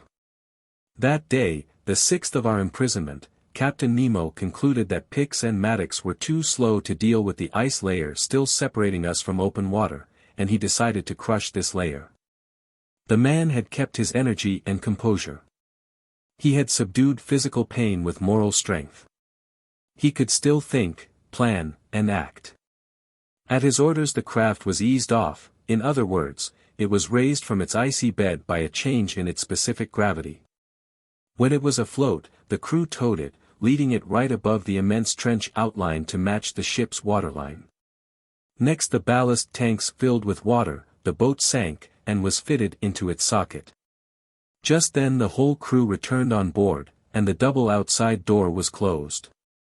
By this point the Nautilus was resting on a bed of ice only 1 meter thick and drilled by bores in 1,000 places.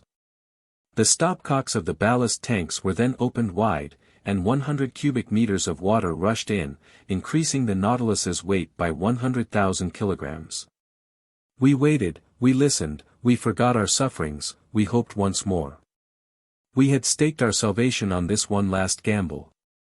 Despite the buzzing in my head, I soon could hear vibrations under the Nautilus's hull. We tilted. The ice cracked with an odd ripping sound, like paper tearing, and the Nautilus began settling downward. "We're going through," Conseil muttered in my ear. I couldn't answer him. I clutched his hand. I squeezed it in an involuntary convulsion. All at once, carried away by its frightful excess load, the Nautilus sank into the waters like a cannonball, in other words, dropping as if in a vacuum. Our full electric power was then put on the pumps, which instantly began to expel water from the ballast tanks. After a few minutes we had checked our fall.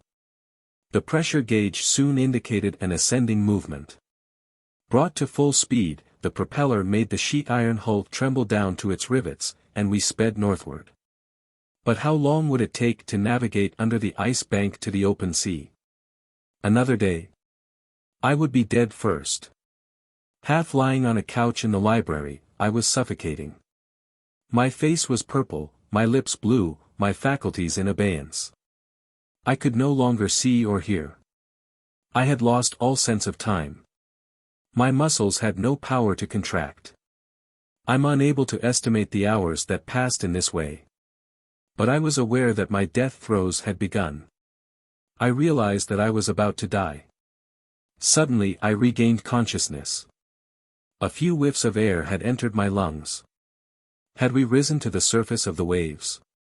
Had we cleared the ice bank? No. Ned and Conseil, my 2 gallant friends, were sacrificing themselves to save me. A few atoms of air were still left in the depths of one Rouquayrol device. Instead of breathing it themselves, they had saved it for me, and while they were suffocating, they poured life into me drop by drop. I tried to push the device away. They held my hands, and for a few moments I could breathe luxuriously. My eyes flew toward the clock. It was 11 in the morning. It had to be March 28th. The Nautilus was traveling at the frightful speed of 40 miles per hour. It was writhing in the waters. Where was Captain Nemo? Had he perished? Had his companions died with him? Just then the pressure gauge indicated we were no more than 20 feet from the surface. Separating us from the open air was a mere tract of ice. Could we break through it? Perhaps. In any event, the Nautilus was going to try. In fact, I could feel it assuming an oblique position, lowering its stern and raising its spur. The admission of additional water was enough to shift its balance. Then, driven by its powerful propeller, it attacked this ice field from below like a fearsome battering ram. It split the barrier little by little, backing up, then putting on full speed against the punctured tract of ice. And finally, carried away by its supreme momentum, it lunged through and onto this frozen surface, crushing the ice beneath its weight. The hatches were opened, or torn off, if you prefer, and waves of clean air were admitted into every part of the Nautilus. 17, from Cape Horn to the Amazon. How I got onto the platform I'm unable to say. Perhaps the Canadian transferred me there. But I could breathe, I could inhale the life-giving sea air. Next to me my two companions were getting tipsy on the fresh oxygen particles. Poor souls who have suffered from long starvation mustn't pounce heedlessly on the first food given them. We, on the other hand, didn't have to practice such moderation. We could suck the atoms from the air by the lungful, and it was the breeze itself, that poured into us this luxurious intoxication. Ah! Conseil was putting in. What fine oxygen! Let Master have no fears about breathing. There's enough for everyone. As for Ned Land, he didn't say a word, but his wide-open jaws would have scared off a shark. And what powerful inhalations! The Canadian drew like a furnace going full blast. Our strength returned promptly, and when I looked around, I saw that we were alone on the platform. No crewman. Not even Captain Nemo. Those strange seamen on the Nautilus were content with the oxygen circulating inside. Not one of them had come up to enjoy the open air. The first words I pronounced were words of appreciation and gratitude to my two companions. Ned and Conseil had kept me alive during the final hours of our long death throes. But no expression of thanks could repay them fully for such devotion. Good Lord, Professor, Ned Land answered me, don't mention it. What did we do that's so praiseworthy? Not a thing. It was a question of simple arithmetic. Your life is worth more than ours. So we had to save it. No, Ned, I replied, it isn't worth more. Nobody could be better than a kind and generous man like yourself. All right, the Canadian repeated in embarrassment. And you, my gallant Conseil, you suffered a great deal. Not too much, to be candid with Master. I was lacking a few throatfuls of air, but I would have gotten by. Besides, when I saw Master fainting, it left me without the slightest desire to breathe. It took my breath away, in a manner of. Confounded by this lapse into banality, Conseil left his sentence hanging. My friends, I replied, very moved, we're bound to each other forever, and I'm deeply indebted to you. Which I'll take advantage of, the Canadian shot back. Conseil put in. Yes, Ned Land went on. You can repay your debt by coming with me when I leave this infernal Nautilus. By the way, Conseil said, are we going in a favorable direction? Yes, I replied, because we're going in the direction of the sun, and here the sun is due north. Sure, Ned Land went on, but it remains to be seen whether we'll make for the Atlantic or the Pacific, in other words, whether we'll end up in well-traveled or deserted seas. I had no reply to this, and I feared that Captain Nemo wouldn't take us homeward but rather into that huge ocean washing the shores of both Asia and America. In this way he would complete his underwater tour of the world, going back to those seas where the Nautilus enjoyed the greatest freedom. But if we returned to the Pacific, far from every populated shore, what would happen to Ned Land's plans? We would soon settle this important point. The Nautilus traveled swiftly. Soon we had cleared the Antarctic Circle plus the promontory of Cape Horn. We were abreast of the tip of South America by March 31st at 7 o'clock in the evening. By then all our past sufferings were forgotten. The memory of that imprisonment under the ice faded from our minds. We had thoughts only of the future. Captain Nemo no longer appeared, neither in the lounge nor on the platform. The positions reported each day on the world map were put there by the chief officer, and they enabled me to determine the Nautilus's exact heading. Now then, that evening it became obvious, much to my satisfaction, that we were returning north by the Atlantic route. I shared the results of my observations with the Canadian and Conseil. "That's good news," the Canadian replied, "but where's the Nautilus going?" "I'm unable to say, Ned. After the South Pole, does our captain want to tackle the North Pole, then go back to the Pacific by the notorious Northwest Passage?" "I wouldn't double dare him," Conseil replied. "Oh well," the Canadian said, "we'll give him the slip long before then." "In any event," Conseil added, "he's a superman, that Captain Nemo, and we'll never regret having known him. Especially once we've left him," Ned Land shot back. The next day, April 1st, when the Nautilus rose to the surface of the waves a few minutes before noon, we raised land to the west. It was Tierra del Fuego, the land of fire, a name given it by early navigators after they saw numerous curls of smoke rising from the natives' huts. This land of fire forms a huge cluster of islands over 30 leagues long and 80 leagues wide, extending between latitude 53 degrees and 56 degrees south, and between longitude 67 degrees 50 foot and 77 degrees 15 west. Its coastline looked flat, but high mountains rose in the distance.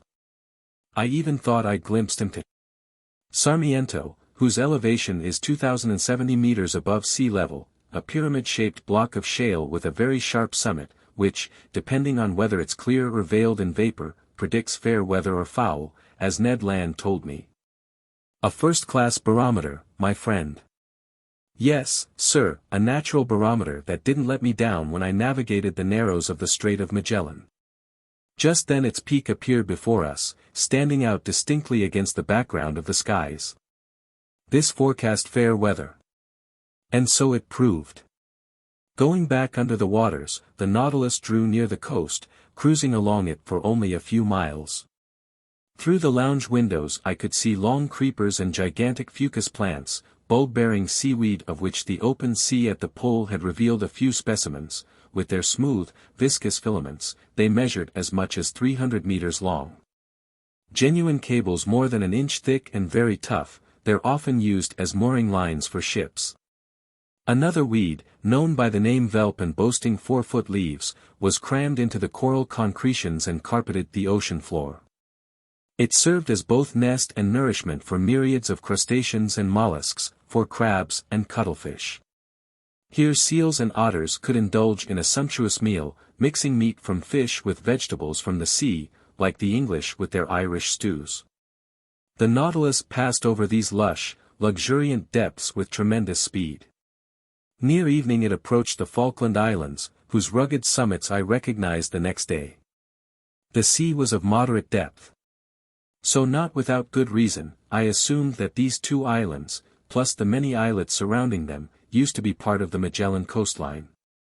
The Falkland Islands were probably discovered by the famous navigator John Davis, who gave them the name Davis Southern Islands. Later Sir Richard Hawkins called them the Maidenland, after the Blessed Virgin. Subsequently, at the beginning of the 18th century, they were named the Malouins by fishermen from St. Malo in Brittany, then finally dubbed the Falklands by the English, to whom they belong today. In these waterways our nets brought up fine samples of algae, in particular certain fucus plants whose roots were laden with the world's best mussels. Geese and duck alighted by the dozens on the platform and soon took their places in the ship's pantry. As for fish, I specifically observed some bony fish belonging to the goby genus, especially some gudgeon 2 decimeters long, sprinkled with whitish and yellow spots. I likewise marveled at the numerous medusas, including the most beautiful of their breed, the compass jellyfish, unique to the Falkland Seas. Some of these jellyfish were shaped like very smooth, semispheric parasols with russet stripes and fringes of 12 neat festoons. Others looked like upside-down baskets from which wide leaves and long red twigs were gracefully trailing. They swam with quiverings of their 4 leaf-like arms, letting the opulent tresses of their tentacles dangle in the drift. I wanted to preserve a few specimens of these delicate zoophytes, but they were merely clouds, shadows, illusions, melting and evaporating outside their native element. When the last tips of the Falkland Islands had disappeared below the horizon, the Nautilus submerged to a depth between 20 and 25 meters and went along the South American coast. Captain Nemo didn't put in an appearance. We didn't leave these Patagonian waterways until April 3rd, sometimes cruising under the ocean, sometimes on its surface. The Nautilus passed the wide estuary formed by the mouth of the Rio de la Plata, and on April 4th we lay abreast of Uruguay, albeit 50 miles out. Keeping to its northerly heading, it followed the long windings of South America. By then we had fared 16,000 leagues since coming on board in the seas of Japan. Near 11 o'clock in the morning, we cut the Tropic of Capricorn on the 37th meridian, passing well out from Cape Frio. Much to Ned Land's displeasure, Captain Nemo had no liking for the neighborhood of Brazil's populous shores, because he shot by with dizzying speed. Not even the swiftest fish or birds could keep up with us, and the natural curiosities in these seas completely eluded our observation. This speed was maintained for several days, and on the evening of April 9th, we raised South America's easternmost tip, Cape São Roque. But then the Nautilus veered away again and went looking for the lowest depths of an underwater valley gouged between this cape and Sierra Leone on the coast of Africa. Abreast of the West Indies, this valley forks into 2 arms, and to the north it ends in an enormous depression 9,000 meters deep. From this locality to the Lesser Antilles, the ocean's geologic profile features a steeply cut cliff 6 kilometers high, and abreast of the Cape Verde Islands, there's another wall just as imposing. Together these 2 barricades confine the whole submerged continent of Atlantis. The floor of this immense valley is made picturesque by mountains that furnish these underwater depths with scenic views. This description is based mostly on certain hand-drawn charts kept in the Nautilus's library, charts obviously rendered by Captain Nemo himself from his own personal observations. For 2 days we visited these deep and deserted waters by means of our slanting fins. The Nautilus would do long, diagonal dives that took us to every level. But on April 11th it rose suddenly, and the shore reappeared at the mouth of the Amazon River, a huge estuary whose outflow is so considerable, it desalts the sea over an area of several leagues. We cut the equator.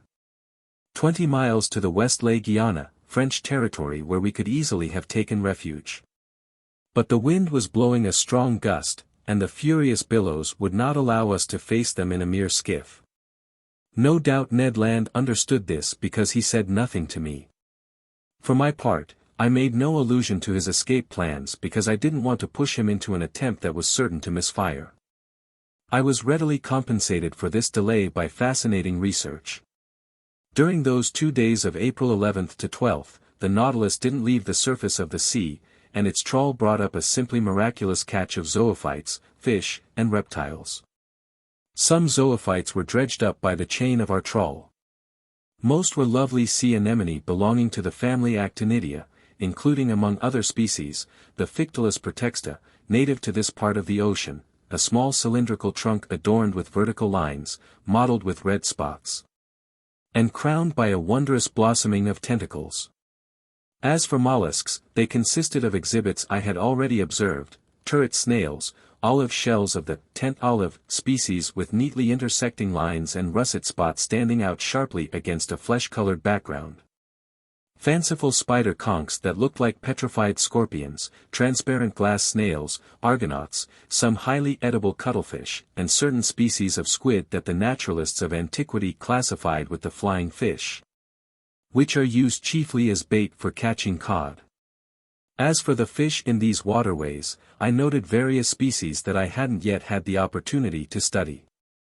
Among cartilaginous fish, some brook lamprey, a type of eel 15 inches long, head greenish, fins violet, back bluish-gray, belly a silvery brown strewn with bright spots, iris of the eye encircled in gold.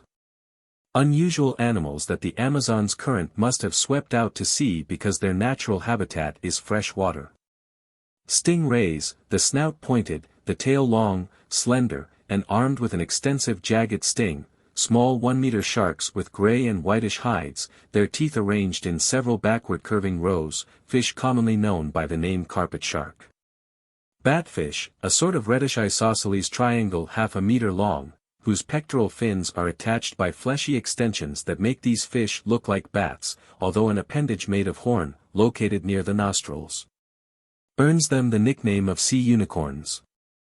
Lastly, a couple species of triggerfish, the cuquillo whose stippled flanks glitter with a sparkling gold color, and the bright purple leather jacket whose hues glisten like a pigeon's throat. I'll finish up this catalogue, a little dry but quite accurate, with the series of bony fish I observed, eels belonging to the genus Apteronotus whose snow-white snout is very blunt, the body painted a handsome black and armed with a very long, slender, fleshy whip.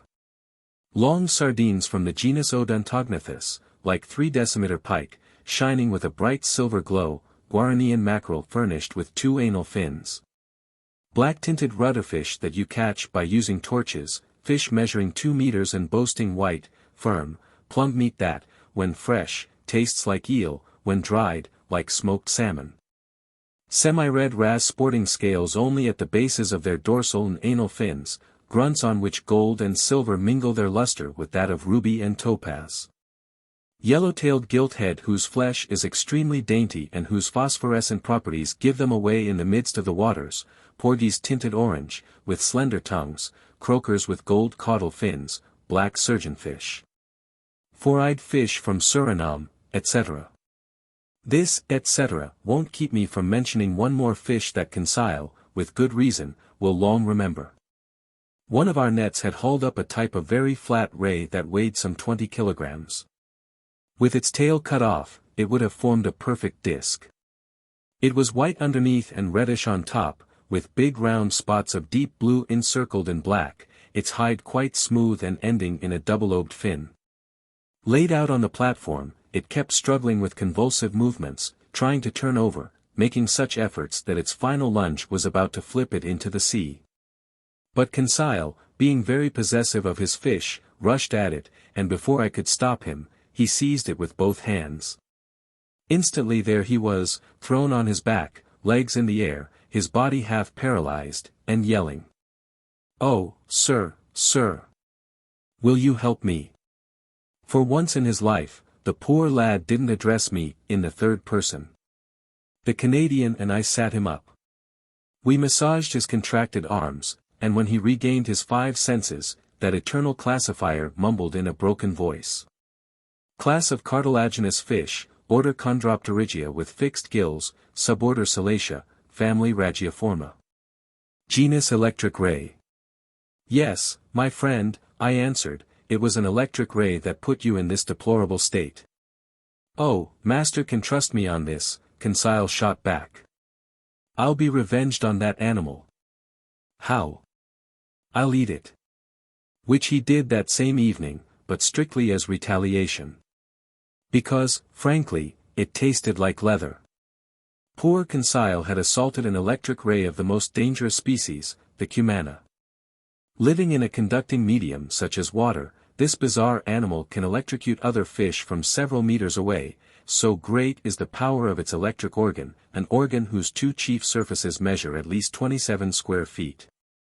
During the course of the next day, April 12, the Nautilus drew near the coast of Dutch Guiana, by the mouth of the Maroni River. There several groups of sea cows were living in family units. These were manatees, which belonged to the order Sirenia, like the dugong and Steller's sea cow. Harmless and unaggressive, these fine animals were 6 to 7 meters long and must have weighed at least 4,000 kilograms each. I told Ned Land and Conseil that far-seeing nature had given these mammals a major role to play. In essence, manatees, like seals, are designed to graze the underwater prairies, destroying the clusters of weeds that obstruct the mouths of tropical rivers. And do you know, I added, what happened since man has almost completely wiped out these beneficial races? Rotting weeds have poisoned the air, and this poisoned air causes the yellow fever that devastates these wonderful countries. This toxic vegetation has increased beneath the seas of the torrid zone, so the disease spreads unchecked from the mouth of the Rio de la Plata to Florida. And if Professor Towsonal is correct, this plague is nothing compared to the scourge that will strike our descendants once the seas are depopulated of whales and seals. By then, crowded with jellyfish, squid, and other devilfish, the oceans will have become huge centers of infection, because their waves will no longer possess these huge stomachs that God has entrusted with scouring the surface of the sea. Meanwhile, without scorning these theories, the Nautilus's crew captured half a dozen manatees. In essence, it was an issue of stocking the larder with excellent red meat, even better than beef or veal. Their hunting was not a fascinating sport. The manatees let themselves be struck down without offering any resistance. Several thousand kilos of meat were hauled below, to be dried and stored.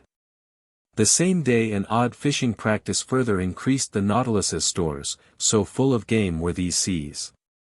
Our trawl brought up in its meshes a number of fish whose heads were topped by little oval slabs with fleshy edges. These were suckerfish from the third family of the subbrachian Malacopterygia. These flat discs on their heads consist of crosswise plates of movable cartilage, between which the animals can create a vacuum, enabling them to stick to objects like suction cups. The remeras I had observed in the Mediterranean were related to this species. But the creature at issue here was an Echiniis osteochara, unique to this sea. Right after catching them, our seamen dropped them in buckets of water. Its fishing finished, the Nautilus drew nearer to the coast. In this locality a number of sea turtles were sleeping on the surface of the waves. It would have been difficult to capture these valuable reptiles, because they wake up at the slightest sound, and their solid carapaces are harpoon-proof. But our suckerfish would effect their capture with extraordinary certainty and precision. In truth, this animal is a living fishhook, promising wealth and happiness to the greenest fishermen in the business. The Nautilus's men attached to each fish's tail a ring that was big enough not to hamper its movements, and to this ring a long rope whose other end was moored on board. Thrown into the sea, the suckerfish immediately began to play their roles, going and fastening themselves onto the breastplates of the turtles. Their tenacity was so great, they would rip apart rather than let go. They were hauled in, still sticking to the turtles that came aboard with them. In this way we caught several loggerheads, reptiles a meter wide and weighing 200 kilos. They're extremely valuable because of their carapaces, which are covered with big slabs of horn, thin, brown, transparent, with white and yellow markings. Besides, they were excellent from an edible viewpoint, with an exquisite flavor comparable to the green turtle. This fishing ended our stay in the waterways of the Amazon, and that evening the Nautilus took to the high seas once more. 18. The Devilfish. For some days the Nautilus kept veering away from the American coast. It obviously didn't want to frequent the waves of the Gulf of Mexico or the Caribbean Sea. Yet there was no shortage of water under its keel, since the average depth of these seas is 1,800 meters, but these waterways, strewn with islands and plowed by steamers, probably didn't agree with Captain Nemo. On April 16 we raised Martinique and Guadeloupe from a distance of about 30 miles. For one instant I could see their lofty peaks. The Canadian was quite disheartened, having counted on putting his plans into execution in the Gulf either by reaching shore or by pulling alongside one of the many boats plying a coastal trade from one island to another. An escape attempt would have been quite feasible, assuming Ned Land managed to seize the skiff without the captain's knowledge. But in mid-ocean it was unthinkable. The Canadian, Conseil, and I had a pretty long conversation on this subject. For 6 months we had been prisoners aboard the Nautilus. We had fared 17,000 leagues, and as Ned Land put it, there was no end in sight. So he made me a proposition I hadn't anticipated. We were to ask Captain Nemo this question straight out: did the captain mean to keep us on board his vessel permanently? This measure was distasteful to me. To my mind it would lead nowhere. We could hope for nothing from the Nautilus's commander but could depend only on ourselves. Besides, for some time now the man had been gloomier, more withdrawn, less sociable. He seemed to be avoiding me. I encountered him only at rare intervals. He used to take pleasure in explaining the underwater wonders to me. Now he left me to my research and no longer entered the lounge. What changes had come over him? From what cause? I had no reason to blame myself. Was our presence on board perhaps a burden to him? Even so, I cherished no hopes that the man would set us free. So I begged Ned to let me think about it before taking action. If this measure proved fruitless, it could arouse the captain's suspicions, make our circumstances even more arduous, and jeopardize the Canadian's plans. I might add that I could hardly use our state of health as an argument. Except for that grueling ordeal under the ice bank at the South Pole, we had never felt better, neither Ned, Conseil, nor I. The nutritious food, life-giving air, regular routine, and uniform temperature kept illness at bay. And for a man who didn't miss his past existence on land, for a Captain Nemo who was at home here, who went where he wished, who took paths mysterious to others if not himself in attaining his ends, I could understand such a life. But we ourselves hadn't severed all ties with humanity. For my part, I didn't want my new and unusual research to be buried with my bones. I had now earned the right to pen the definitive book on the sea, and sooner or later I wanted that book to see the light of day. There once more, through the panels opening into these Caribbean waters 10 meters below the surface of the waves, I found so many fascinating exhibits to describe in my daily notes. Among other zoophytes there were Portuguese men-of-war known by the name Phacelia pelagica, like big, oblong bladders with a pearly sheen, spreading their membranes to the wind, letting their blue tentacles drift like silken threads. To the eye delightful jellyfish, to the touch actual nettles that ooze a corrosive liquid. Among the articulates there were annelid worms 1.5 meters long, furnished with a pink proboscis, equipped with 1,700 organs of locomotion, snaking through the waters, and as they went, throwing off every gleam in the solar spectrum. From the fish branch there were manta rays, enormous cartilaginous fish 10 feet long and weighing 600 pounds, their pectoral fin triangular, their mid-back slightly arched, their eyes attached to the edges of the face at the front of the head. They floated like wreckage from a ship, sometimes fastening onto our windows like opaque shutters. There were American triggerfish for which nature has ground only black and white pigments, feather-shaped gobies that were long and plump with yellow fins and jutting jaws, 16-decimeter mackerel with short, sharp teeth, covered with small scales, and related to the albacore species. Next came swarms of red mullet corseted in gold stripes from head to tail, their shining fins all a-quiver, genuine masterpieces of jewelry, formerly sacred to the goddess Diana, much in demand by rich Romans. And about which the old saying goes, he who catches them doesn't eat them. Finally, adorned with emerald ribbons and dressed in velvet and silk, golden angelfish passed before our eyes like courtiers in the paintings of Veronese, spurred gilthead stole by with their swift thoracic fins. Thread herring 15 inches long were wrapped in their phosphorescent glimmers, grey mullet thrashed the sea with their big fleshy tails, red salmon seemed to mow the waves with their slicing pectorals. And silver moonfish, worthy of their name, rose on the horizon of the waters like the whitish reflections of many moons. How many other marvelous new specimens I still could have observed if, little by little, the Nautilus hadn't settled to the lower strata. Its slanting fins drew it to depths of 2,000 and 3,500 meters. Their animal life was represented by nothing more than sea lilies, starfish, delightful crinoids with bell-shaped heads like little chalices on straight stems, top-shell snails, blood-red tooth shells, and fissurella snails. A large species of coastal mollusk. By April 20th we had risen to an average level of 1,500 meters. The nearest land was the island group of the Bahamas, scattered like a batch of cobblestones over the surface of the water. Their high underwater cliffs reared up, straight walls made of craggy chunks arranged like big stone foundations, among which there gaped black caves so deep our electric rays couldn't light them to the far ends. These rocks were hung with huge weeds, immense sea tangle, gigantic fucus, a genuine trellis of water plants fit for a world of giants. In discussing these colossal plants, Conseil, Ned, and I were naturally led into mentioning the sea's gigantic animals.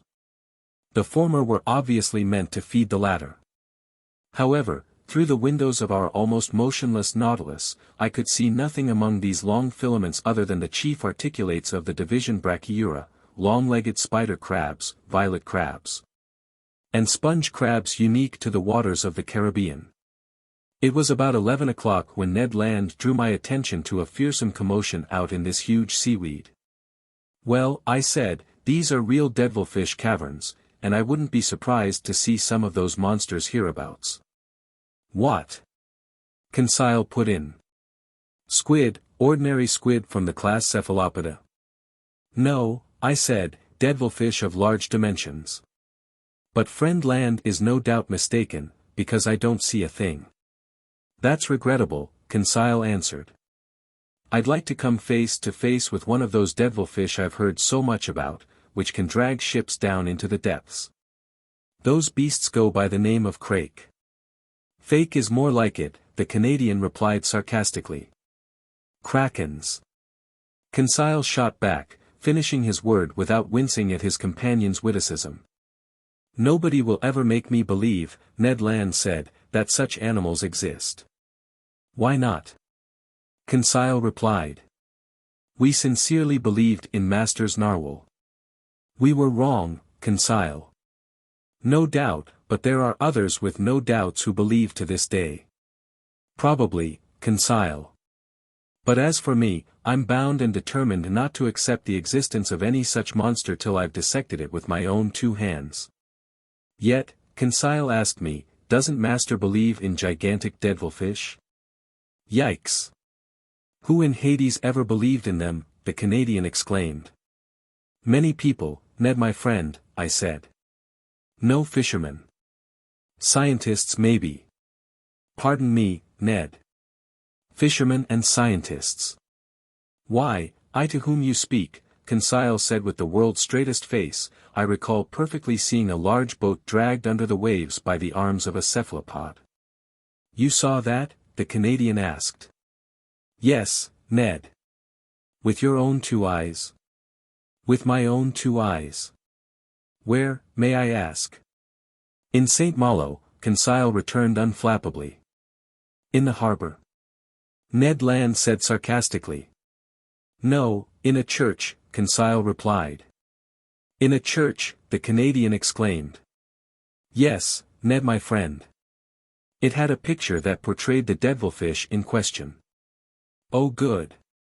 Ned Land exclaimed with a burst of laughter. "Mr. Conseil put one over on me." "Actually he's right," I said. "I've heard about that picture. But the subject it portrays is taken from a legend, and you know how to rate legends in matters of natural history. Besides, when it's an issue of monsters, the human imagination always tends to run wild. People not only claim these devilfish could drag ships under, but a certain Olus Magnus tells of a cephalopod a mile long that looked more like an island than an animal. There's also the story of how the Bishop of Trondheim set up an altar one day on an immense rock. After he finished saying Mass, this rock started moving and went back into the sea. The rock was a devilfish. And that's everything we know?" the Canadian asked. "No," I replied, "another bishop, Pontoppidan of Bergen, also tells of a devilfish so large a whole cavalry regiment could maneuver on it." "They sure did go on, those old-time bishops," Ned Land said. Finally, the naturalists of antiquity mentioned some monsters with mouths as big as a gulf, which were too huge to get through the Strait of Gibraltar. "Good work, man," the Canadian put in. "But in all these stories, is there any truth?" Conseil asked. "None at all, my friends, at least in those that go beyond the bounds of credibility and fly off into fable or legend. Yet for the imaginings of these storytellers there had to be, if not a cause, at least an excuse. It can't be denied that some species of squid and other devilfish are quite large, though still smaller than cetaceans. Aristotle put the dimensions of one squid at 5 cubits, or 3.1 meters. Our fishermen frequently see specimens over 1.8 meters long. The museums in Trieste and Montpellier have preserved some devilfish carcasses measuring 2 meters. Besides, according to the calculations of naturalists, one of these animals only 6 feet long would have tentacles as long as 27. Which is enough to make a fearsome monster. Does anybody fish for them nowadays? The Canadian asked. If they don't fish for them, sailors at least sight them. A friend of mine, Captain Paul Boss of Le Havre, has often sworn to me that he encountered one of these monsters of colossal size in the seas of the East Indies. But the most astonishing event, which proves that these gigantic animals undeniably exist, took place a few years ago in 1861. What event was that? Ned Land asked. Just this. In 1861, to the northeast of Tenerife and fairly near the latitude where we are right now, the crew of the gunboat Electo spotted a monstrous squid swimming in their waters. Commander Booger approached the animal and attacked it with blows from harpoons and blasts from rifles, but without much success because bullets and harpoons crossed its soft flesh as if it were semi-liquid jelly. After several fruitless attempts, the crew managed to slip a noose around the mollusk's body. This noose slid as far as the caudal fins and came to a halt. Then they tried to haul the monster on board, but its weight was so considerable that when they tugged on the rope, the animal parted company with its tail, and deprived of this adornment, it disappeared beneath the waters. Finally, an actual event, Ned Land said. An indisputable event, my gallant Ned. Accordingly, people have proposed naming this devilfish Booger squid. And how long was it? The Canadian asked. Didn't it measure about 6 meters? Said Conseil, who was stationed at the window and examining anew the crevices in the cliff. Precisely, I replied. Wasn't its head, Conseil went on, crowned by 8 tentacles that quivered in the water like a nest of snakes? Precisely. Weren't its eyes prominently placed and considerably enlarged? Yes, Conseil. And wasn't its mouth a real parrot's beak but of fearsome size? Correct, Conseil. Well, with all due respect to Master, Conseil replied serenely, if this isn't Booger's squid, it's at least one of his close relatives. I stared at Conseil. Ned Land rushed to the window. What an awful animal, he exclaimed. I stared in my turn and couldn't keep back a movement of revulsion. Before my eyes there quivered a horrible monster worthy of a place among the most far-fetched teratological legends. It was a squid of colossal dimensions, fully 8 meters long. It was traveling backward with tremendous speed in the same direction as the Nautilus. It gazed with enormous, staring eyes that were tinted sea green. Its 8 arms, or more accurately, feet, were rooted in its head, which has earned these animals the name cephalopod. Its arms stretched a distance twice the length of its body and were writhing like the serpentine hair of the Furies. You could plainly see its 250 suckers, arranged over the inner sides of its tentacles and shaped like semispheric capsules. Sometimes these suckers fastened onto the lounge window by creating vacuums against it. The monster's mouth, a beak made of horn and shaped like that of a parrot, opened and closed vertically. Its tongue, also of horn substance and armed with several rows of sharp teeth, would flicker out from between these genuine shears. What a freak of nature! A bird's beak on a mollusk. Its body was spindle-shaped and swollen in the middle, a fleshy mass that must have weighed 20,000 to 25,000 kilograms. Its unstable color would change with tremendous speed as the animal grew irritated, passing successively from bluish-gray to reddish-brown. What was irritating this mollusk? No doubt the presence of the Nautilus, even more fearsome than itself, and which it couldn't grip with its mandibles or the suckers on its arms. And yet what monsters these devilfish are, what vitality our Creator has given them, what vigor in their movements, thanks to their owning a triple heart. Sheer chance had placed us in the presence of this squid, and I didn't want to lose this opportunity to meticulously study such a cephalopod specimen. I overcame the horror that its appearance inspired in me, picked up a pencil, and began to sketch it. Perhaps this is the same as the Electos, Conseil said. Can't be, the Canadian replied, because this one's complete while the other one lost its tail. That doesn't necessarily follow, I said. The arms and tails of these animals grow back through regeneration, and in 7 years the tail on Booger's squid has surely had time to sprout again. Anyhow, Ned shot back, if it isn't this fellow, maybe it's one of those. Indeed, other devilfish had appeared at the starboard window. I counted 7 of them. They provided the Nautilus with an escort, and I could hear their beaks gnashing on the sheet iron hull. We couldn't have asked for a more devoted following. I continued sketching. These monsters kept pace in our waters with such precision, they seemed to be standing still, and I could have traced their outlines in miniature on the window. But we were moving at a moderate speed. All at once the Nautilus stopped. A jolt made it tremble through its entire framework. Did we strike bottom? I asked. In any event we're already clear, the Canadian replied, because we're afloat. The Nautilus was certainly afloat, but it was no longer in motion. The blades of its propeller weren't churning the waves. A minute passed. Followed by his chief officer, Captain Nemo entered the lounge. I hadn't seen him for a good while. He looked gloomy to me. Without speaking to us, without even seeing us perhaps, he went to the panel, stared at the devilfish, and said a few words to his chief officer. The latter went out. Soon the panels closed. The ceiling lit up. I went over to the captain.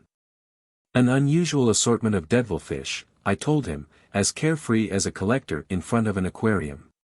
Correct, Mr. Naturalist, he answered me, and we're going to fight them at close quarters. I gaped at the captain. I thought my hearing had gone bad. At close quarters? I repeated. Yes, sir. Our propeller is jammed. I think the horn-covered mandibles of one of these squid are entangled in the blades. That's why we aren't moving. And what are you going to do? Rise to the surface and slaughter the vermin. A difficult undertaking. Correct. Our electric bullets are ineffective against such soft flesh, where they don't meet enough resistance to go off. But we'll attack the beasts with axes. And harpoons, sir, the Canadian said, if you don't turn down my help. I accept it, Mr. Land. We'll go with you, I said. And we followed Captain Nemo, heading to the central companionway. There some 10 men were standing by for the assault, armed with boarding axes. Conseil and I picked up 2 more axes. Ned Land seized a harpoon. By then the Nautilus had returned to the surface of the waves. Stationed on the top steps, one of the seamen undid the bolts of the hatch. But he had scarcely unscrewed the nuts when the hatch flew up with tremendous violence, obviously pulled open by the suckers on a devilfish's arm. Instantly one of those long arms glided like a snake into the opening, and 20 others were quivering above. With a sweep of the axe, Captain Nemo chopped off this fearsome tentacle, which slid writhing down the steps. Just as we were crowding each other to reach the platform, 2 more arms lashed the air, swooped on the seaman stationed in front of Captain Nemo, and carried the fellow away with irresistible violence. Captain Nemo gave a shout and leaped outside. We rushed after him. What a scene! Seized by the tentacle and glued to its suckers, the unfortunate man was swinging in the air at the mercy of this enormous appendage. He gasped, he choked, he yelled, "Help! Help!" These words, pronounced in French, left me deeply stunned. So I had a fellow countryman on board, perhaps several. I'll hear his harrowing plea the rest of my life. The poor fellow was done for. Who could tear him from such a powerful grip? Even so, Captain Nemo rushed at the devilfish and with a sweep of the axe hewed one more of its arms. His chief officer struggled furiously with other monsters crawling up the Nautilus's sides. The crew battled with flailing axes. The Canadian, Conseil, and I sank our weapons into these fleshy masses. An intense, musky odor filled the air. It was horrible. For an instant I thought the poor man entwined by the devilfish might be torn loose from its powerful suction. 7 arms out of 8 had been chopped off. Brandishing its victim like a feather, one lone tentacle was writhing in the air. But just as Captain Nemo and his chief officer rushed at it, the animal shot off a spout of blackish liquid, secreted by a pouch located in its abdomen. It blinded us. When this cloud had dispersed, the squid was gone, and so was my poor fellow countryman. What rage then drove us against these monsters? We lost all self-control. 10 or 12 devilfish had overrun the Nautilus's platform and sides. We piled helter-skelter into the thick of these sawed-off snakes, which darted over the platform amid waves of blood and sepia ink. It seemed as if these viscous tentacles grew back like the many heads of Hydra. At every thrust Ned Land's harpoon would plunge into a squid's sea-green eye and burst it. But my daring companion was suddenly toppled by the tentacles of a monster he could not avoid. Oh, my heart nearly exploded with excitement and horror. The squid's fearsome beak was wide open over Ned Land. The poor man was about to be cut in half. I ran to his rescue. But Captain Nemo got there first. His axe disappeared between the 2 enormous mandibles, and the Canadian, miraculously saved, stood and plunged his harpoon all the way into the devilfish's triple heart. Tit for tat, Captain Nemo told the Canadian. I owed it to myself. Ned bowed without answering him. This struggle had lasted a quarter of an hour. Defeated, mutilated, battered to death, the monsters finally yielded to us and disappeared beneath the waves. Red with blood, motionless by the beacon, Captain Nemo stared at the sea that had swallowed one of his companions, and large tears streamed from his eyes. 19. The Gulf Stream. This dreadful scene on April 20th none of us will ever be able to forget. I wrote it up in a state of intense excitement. Later I reviewed my narrative. I read it to Conseil and the Canadian. They found it accurate in detail but deficient in impact. To convey such sights, it would take the pen of our most famous poet, Victor Hugo, author of The Toilers of the Sea. As I said, Captain Nemo wept while staring at the waves. His grief was immense. This was the second companion he had lost since we had come aboard. And what a way to die! Smashed, strangled, crushed by the fearsome arms of a devilfish, ground between its iron mandibles, this friend would never rest with his companions in the placid waters of their coral cemetery. As for me, what had harrowed my heart in the thick of this struggle was the despairing yell given by this unfortunate man. Forgetting his regulation language, this poor Frenchman had reverted to speaking his own mother tongue to fling out one supreme plea. Among the Nautilus's crew, allied body and soul with Captain Nemo and likewise fleeing from human contact, I had found a fellow countryman. Was he the only representative of France in this mysterious alliance, obviously made up of individuals from different nationalities? This was just one more of those insoluble problems that kept welling up in my mind. Captain Nemo re-entered his stateroom, and I saw no more of him for a good while. But how sad, despairing, and irresolute he must have felt, to judge from this ship whose soul he was, which reflected his every mood. The Nautilus no longer kept to a fixed heading. It drifted back and forth, riding with the waves like a corpse. Its propeller had been disentangled but was barely put to use. It was navigating at random. It couldn't tear itself away from the setting of this last struggle, from this sea that had devoured one of its own. 10 days went by in this way. It was only on May 1st that the Nautilus openly resumed its northbound course, after raising the Bahamas at the mouth of Old Bahama Channel. We then went with the current of the sea's greatest river, which has its own banks, fish, and temperature. I mean the Gulf Stream. It is indeed a river that runs independently through the middle of the Atlantic, its waters never mixing with the ocean's waters.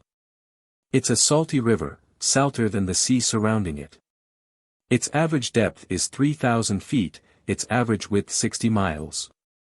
In certain localities its current moves at a speed of 4 kilometers per hour. The unchanging volume of its waters is greater than that of all the world's rivers combined.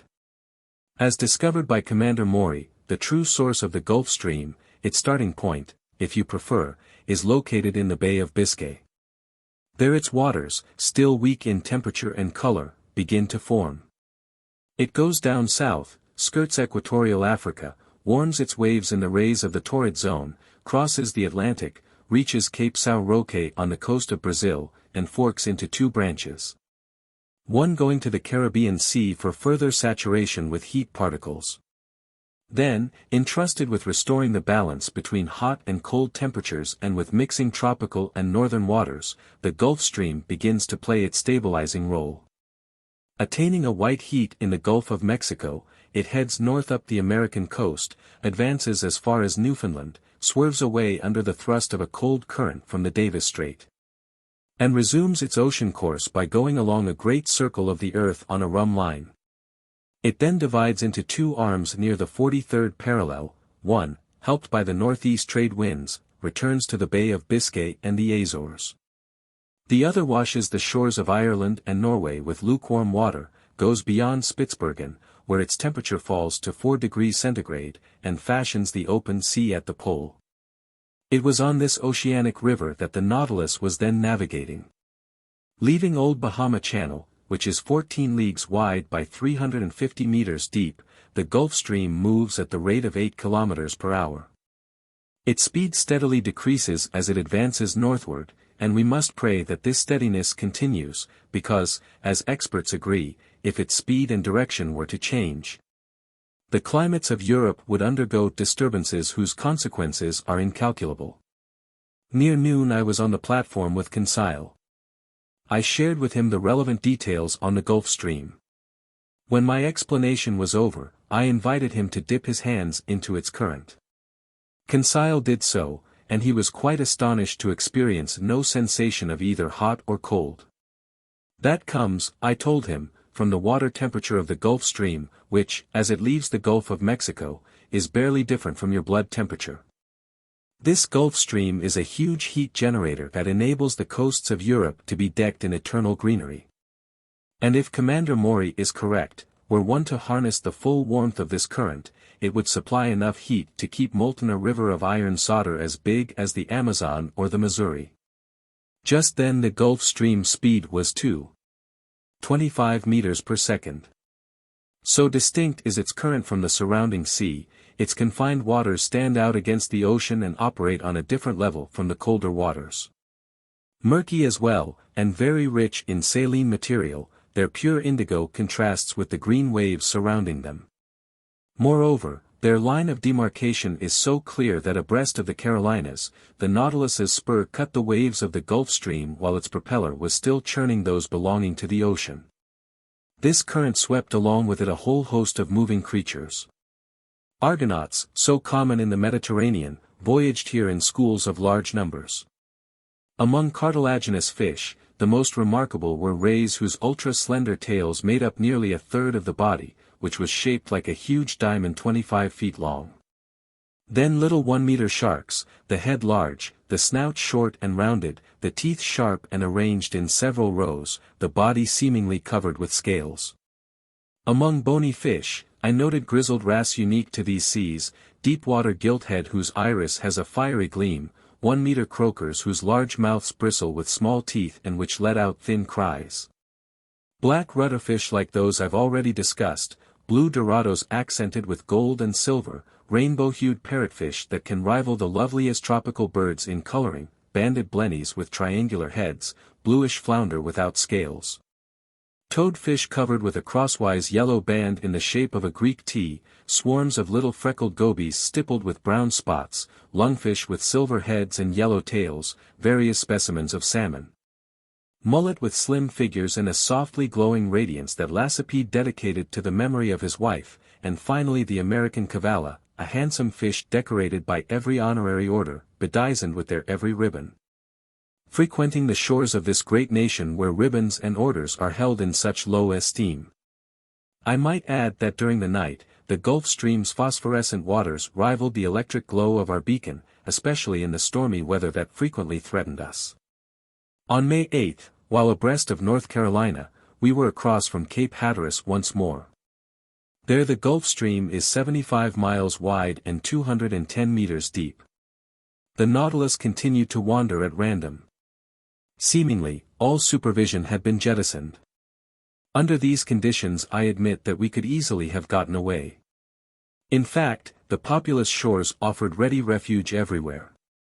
The sea was plowed continuously by the many steamers providing service between the Gulf of Mexico and New York or Boston, and it was crossed night and day by little schooners engaged in coastal trade over various points on the American shore. We could hope to be picked up. So it was a promising opportunity, despite the 30 miles that separated the Nautilus from these Union coasts. But one distressing circumstance totally thwarted the Canadians' plans. The weather was thoroughly foul. We were approaching waterways where storms are commonplace, the very homeland of tornadoes and cyclones specifically engendered by the Gulf Stream's current. To face a frequently raging sea in a frail skiff was a race to certain disaster. Ned Land conceded this himself. So he champed at the bit, in the grip of an intense homesickness that could be cured only by our escape. "Sir," he told me that day, "it's got to stop. I want to get to the bottom of this. Your Nemo's veering away from shore and heading up north. But believe you me, I had my fill at the South Pole and I'm not going with him to the North Pole. What can we do, Ned, since it isn't feasible to escape right now? I keep coming back to my idea. We've got to talk to the captain. When we were in your own country's seas, you didn't say a word. Now that we're in mine, I intend to speak up. Before a few days are out, I figure the Nautilus will lie abreast of Nova Scotia, and from there to Newfoundland is the mouth of a large gulf, and the St. Lawrence empties into that gulf, and the St. Lawrence is my own river, the river running by Quebec, my hometown, and when I think about all this, my gorge rises and my hair stands on end. Honestly, sir, I'd rather jump overboard. I can't stay here any longer. I'm suffocating." The Canadian was obviously at the end of his patience. His vigorous nature couldn't adapt to this protracted imprisonment. His facial appearance was changing by the day. His moods grew gloomier and gloomier. I had a sense of what he was suffering because I also was gripped by homesickness. Nearly 7 months had gone by without our having any news from shore. Moreover, Captain Nemo's reclusiveness, his changed disposition, and especially his total silence since the battle with the Devilfish all made me see things in a different light. I no longer felt the enthusiasm of our first days on board.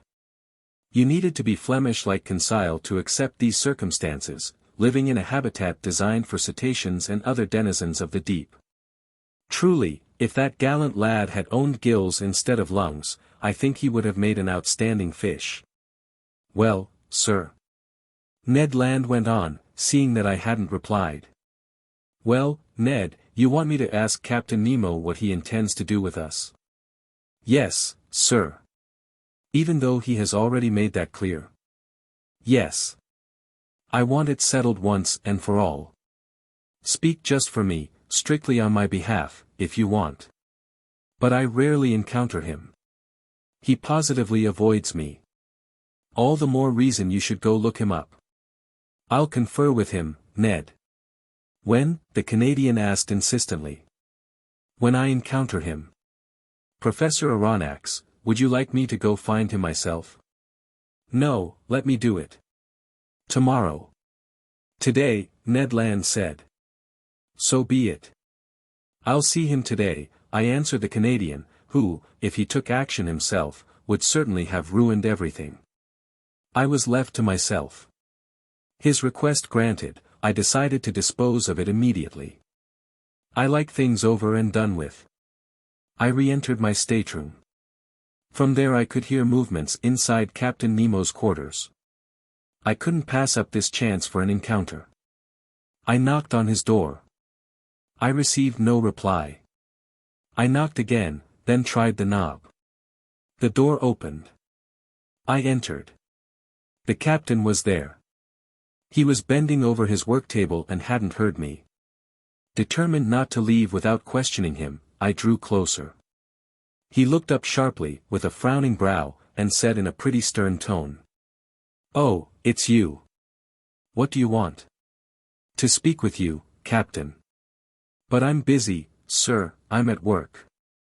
"I give you the freedom to enjoy your privacy, can't I have the same for myself?" This reception was less than encouraging. But I was determined to give as good as I got.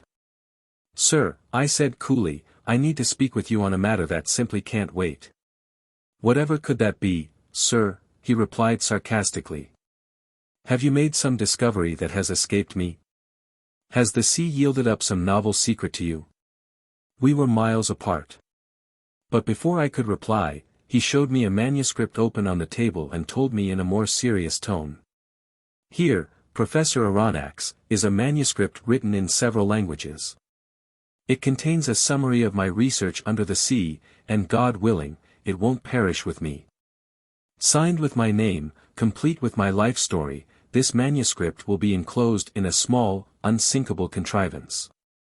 The last surviving man on the Nautilus will throw this contrivance into the sea, and it will go wherever the waves carry it." The man's name. His life story written by himself. So the secret of his existence might someday be unveiled. But just then I saw this announcement only as a lead-in to my topic. "Captain," I replied, "I'm all praise for this idea you're putting into effect. The fruits of your research must not be lost. But the methods you're using strike me as primitive. Who knows where the winds will take that contrivance, into whose hands it may fall? Can't you find something better? Can't you or one of your men?" "Never, sir," the captain said, swiftly interrupting me. "But my companions and I would be willing to safeguard this manuscript, and if you give us back our freedom." "Your freedom?" Captain Nemo put in, standing up. "Yes, sir, and that's the subject on which I wanted to confer with you. For 7 months we've been aboard your vessel, and I ask you today, in the name of my companions as well as myself, if you intend to keep us here forever." "Professor Aronnax," Captain Nemo said, "I'll answer you today just as I did 7 months ago, whoever boards the Nautilus must never leave it. What you're inflicting on us is outright slavery. Call it anything you like. But every slave has the right to recover his freedom. By any worthwhile, available means. Who has denied you that right?" Captain Nemo replied. "Did I ever try to bind you with your word of honor?" The captain stared at me, crossing his arms. "Sir," I told him, "to take up this subject a second time would be distasteful to both of us. So let's finish what we've started. I repeat, it isn't just for myself that I raise this issue. To me, research is a relief, a potent diversion, an enticement, a passion that can make me forget everything else. Like you, I'm a man neglected and unknown, living in the faint hope that someday I can pass on to future generations the fruits of my labors, figuratively speaking, by means of some contrivance left to the luck of winds and waves. In short, I can admire you and comfortably go with you while playing a role I only partly understand. But I still catch glimpses of other aspects of your life that are surrounded by involvements and secrets that, alone on board, my companions and I can't share. And even when our hearts could beat with yours, moved by some of your griefs or stirred by your deeds of courage and genius, we've had to stifle even the slightest token of that sympathy that arises at the sight of something fine and good. Whether it comes from friend or enemy. All right then. It's this feeling of being alien to your deepest concerns that makes our situation unacceptable, impossible, even impossible for me but especially for Ned Land. Every man, by virtue of his very humanity, deserves fair treatment. Have you considered how a love of freedom and hatred of slavery could lead to plans of vengeance in a temperament like the Canadian's, what he might think, attempt, endeavor? I fell silent. Captain Nemo stood up. Ned Land can think, attempt, or endeavor anything he wants, what difference is it to me? I didn't go looking for him. I don't keep him on board for my pleasure. As for you, Professor Aronnax, you're a man able to understand anything, even silence. I have nothing more to say to you. Let this first time you've come to discuss this subject also be the last, because a second time I won't even listen." I withdrew. From that day forward our position was very strained. I reported this conversation to my two companions. "Now we know," Ned said, "that we can't expect a thing from this man. The Nautilus is nearing Long Island. We'll escape, no matter what the weather." But the skies became more and more threatening. There were conspicuous signs of a hurricane on the way. The atmosphere was turning white and milky. Slender sheaves of cirrus clouds were followed on the horizon by layers of nimbocumulus. Other low clouds fled swiftly. The sea grew towering, inflated by long swells. Every bird had disappeared except a few petrels, friends of the storms. The barometer fell significantly, indicating a tremendous tension in the surrounding haze.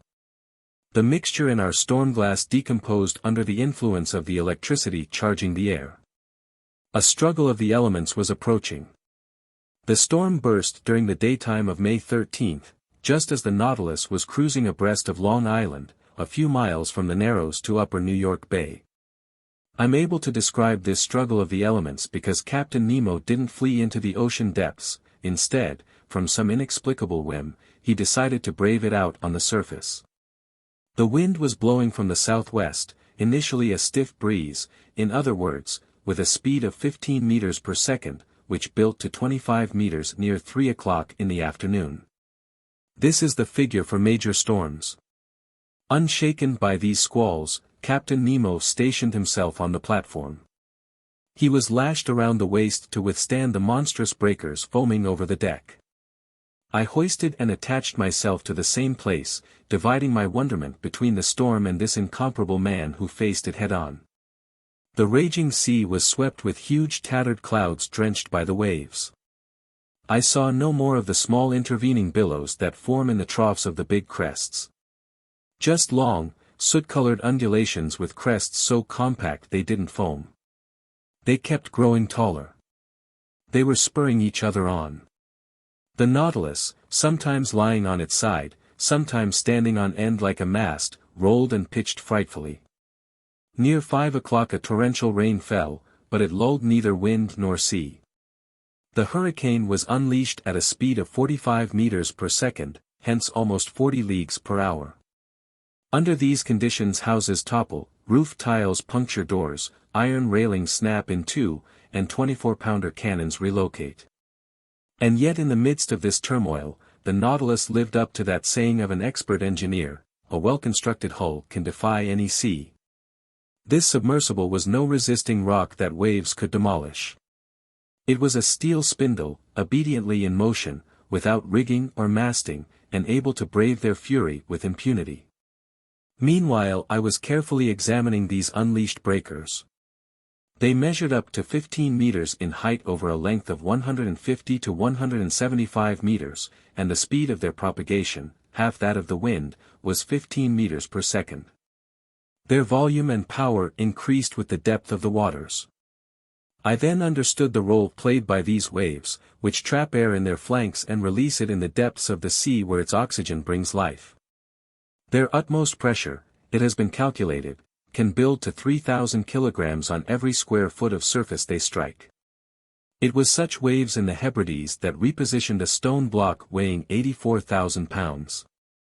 It was their relatives in the tidal wave on December 23, 1854, that toppled part of the Japanese city of Tokyo, then went that same day at 700 kilometers per hour to break on the beaches of America. After nightfall the storm grew in intensity. As in the 1860 cyclone on Runyon Island, the barometer fell to 710 millimeters. At the close of day, I saw a big ship passing on the horizon, struggling painfully. It lay to at half steam in an effort to hold steady on the waves. It must have been a steamer on one of those lines out of New York to Liverpool or Le Havre. It soon vanished into the shadows. At 10 o'clock in the evening, the skies caught on fire. The air was streaked with violent flashes of lightning. I couldn't stand this brightness, but Captain Nemo stared straight at it, as if to inhale the spirit of the storm. A dreadful noise filled the air, a complicated noise made up of the roar of crashing breakers, the howl of the wind, claps of thunder. The wind shifted to every point of the horizon, and the cyclone left the east to return there after passing through north, west, and south, moving in the opposite direction of revolving storms in the southern hemisphere. Oh, that Gulf Stream! It truly lives up to its nickname, the Lord of Storms. All by itself it creates these fearsome cyclones through the difference in temperature between its currents and the superimposed layers of air. The rain was followed by a downpour of fire. Droplets of water changed into exploding tufts. You would have thought Captain Nemo was courting a death worthy of himself, seeking to be struck by lightning. In one hideous pitching movement, the Nautilus reared its steel spur into the air like a lightning rod, and I saw long sparks shoot down it. Shattered, at the end of my strength, I slid flat on my belly to the hatch. I opened it and went below to the lounge. By then the storm had reached its maximum intensity. It was impossible to stand upright inside the Nautilus. Captain Nemo re-entered near midnight. I could hear the ballast tanks filling little by little, and the Nautilus sank gently beneath the surface of the waves. Through the lounge's open windows, I saw large, frightened fish passing like phantoms in the fiery waters. Some were struck by lightning right before my eyes. The Nautilus kept descending. I thought it would find calm again at 15 meters down. No. The upper strata were too violently agitated. It needed to sink to 50 meters, searching for a resting place in the bowels of the sea. But once there, what tranquility we found, what silence, what peace all around us. Who would have known that a dreadful hurricane was then unleashed on the surface of this ocean? 20. In latitude 47 degrees 24 foot and longitude 17 degrees 28. In the aftermath of this storm, we were thrown back to the east. Away went any hope of escaping to the landing places of New York or the St. Lawrence. In despair, poor Ned went into seclusion like Captain Nemo. Conseil and I no longer left each other. As I said, the Nautilus veered to the east. To be more accurate, I should have said to the northeast. Sometimes on the surface of the waves, sometimes beneath them, the ship wandered for days amid these mists so feared by navigators. These are caused chiefly by melting ice, which keeps the air extremely damp. How many ships have perished in these waterways as they tried to get directions from the hazy lights on the coast? How many casualties have been caused by these opaque mists? How many collisions have occurred with these reefs, where the breaking surf is covered by the noise of the wind? How many vessels have rammed each other, despite their running lights, despite the warnings given by their bosun's pipes and alarm bells? So the floor of this sea had the appearance of a battlefield where every ship defeated by the ocean still lay, some already old and encrusted, others newer and reflecting our beacon light on their ironwork and copper undersides. Among these vessels, how many went down with all hands, with their crews and hosts of immigrants, at these trouble spots so prominent in the statistics, Cape Race, St. Paul Island, the Strait of Belle Isle, the St. Lawrence Estuary. And in only a few years, how many victims have been furnished to the obituary notices by the Royal Mail, Inman, and Montreal lines? By vessels named the Solway, the Isis, the Parramatta, the Hungarian, the Canadian, the Anglo-Saxon, the Humboldt, and the United States, all run aground, by the Arctic and the Lyonnais, sunk in collisions. By the President, the Pacific, and the city of Glasgow, lost for reasons unknown, in the midst of their gloomy rubble, the Nautilus navigated as if passing the dead in review. By May 15 we were off the southern tip of the Grand Banks of Newfoundland. These banks are the result of marine sedimentation, an extensive accumulation of organic waste brought either from the equator by the Gulf Stream's current, or from the North Pole by the countercurrent of cold water that skirts the American coast. Here, too, erratically drifting chunks collect from the ice breakup. Here a huge boneyard forms from fish, mollusks, and zoophytes dying over it by the billions. The sea is of no great depth at the Grand Banks. A few hundred fathoms at best. But to the south there is a deep, suddenly occurring depression, a 3,000-meter pit. Here the Gulf Stream widens. Its waters come to full bloom. It loses its speed and temperature, but it turns into a sea. Among the fish that the Nautilus startled on its way, I'll mention a 1-meter lumpfish, blackish on top with orange on the belly and rare among its brethren in that it practices monogamy, a good-sized eelpout. A type of emerald moray whose flavor is excellent, wolffish with big eyes in a head somewhat resembling a canine's, viviparous blennies whose eggs hatch inside their bodies like those of snakes. Bloated gobio, or black gudgeon, measuring 2 decimeters, grenadiers with long tails and gleaming with a silvery glow, speedy fish venturing far from their high Arctic seas. Our nets also hauled in a bold, daring, vigorous, and muscular fish armed with prickles on its head and stings on its fins, a real scorpion measuring 2 to 3 meters, the ruthless enemy of cod, blennies, and salmon. It was the bullhead of the northerly seas, a fish with red fins and a brown body covered with nodules. The Nautilus's fishermen had some trouble getting a grip on this animal, which, thanks to the formation of its gill covers, can protect its respiratory organs from any parching contact with the air and can live out of water for a good while. And I'll mention, for the record, some little banded blennies that follow ships into the northernmost seas, sharp-snout carp exclusive to the North Atlantic, scorpion fish, and lastly the gadoid family, chiefly the cod species, which I detected in their waters of choice over these inexhaustible Grand Banks. Because Newfoundland is simply an underwater peak, you could call these cod mountain fish. While the Nautilus was clearing a path through their tight ranks, Conseil couldn't refrain from making this comment. "Mercy, look at these cod," he said. "Why, I thought cod were flat, like dab or sole." "Innocent boy!" I exclaimed. "Cod are flat only at the grocery store, where they're cut open and spread out on display. But in the water they're like mullet, spindle-shaped and perfectly built for speed." "I can easily believe, master," Conseil replied. "But what crowds of them!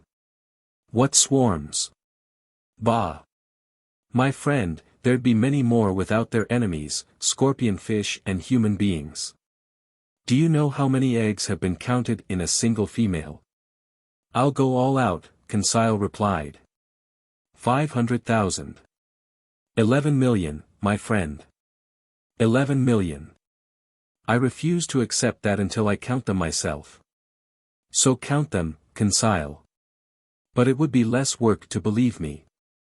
Besides, Frenchmen, Englishmen, Americans, Danes, and Norwegians catch these cod by the thousands. They're eaten in prodigious quantities, and without the astonishing fertility of these fish, the seas would soon be depopulated of them. Accordingly, in England and America alone, 5,000 ships manned by 75,000 seamen go after cod. Each ship brings back an average catch of 4,400 fish, making 22 million. Off the coast of Norway, the total is the same." "Fine," Conseil replied, "I'll take master's word for it. I won't count them." "Count what?" "Those 11 million eggs. But I'll make one comment." "What's that?"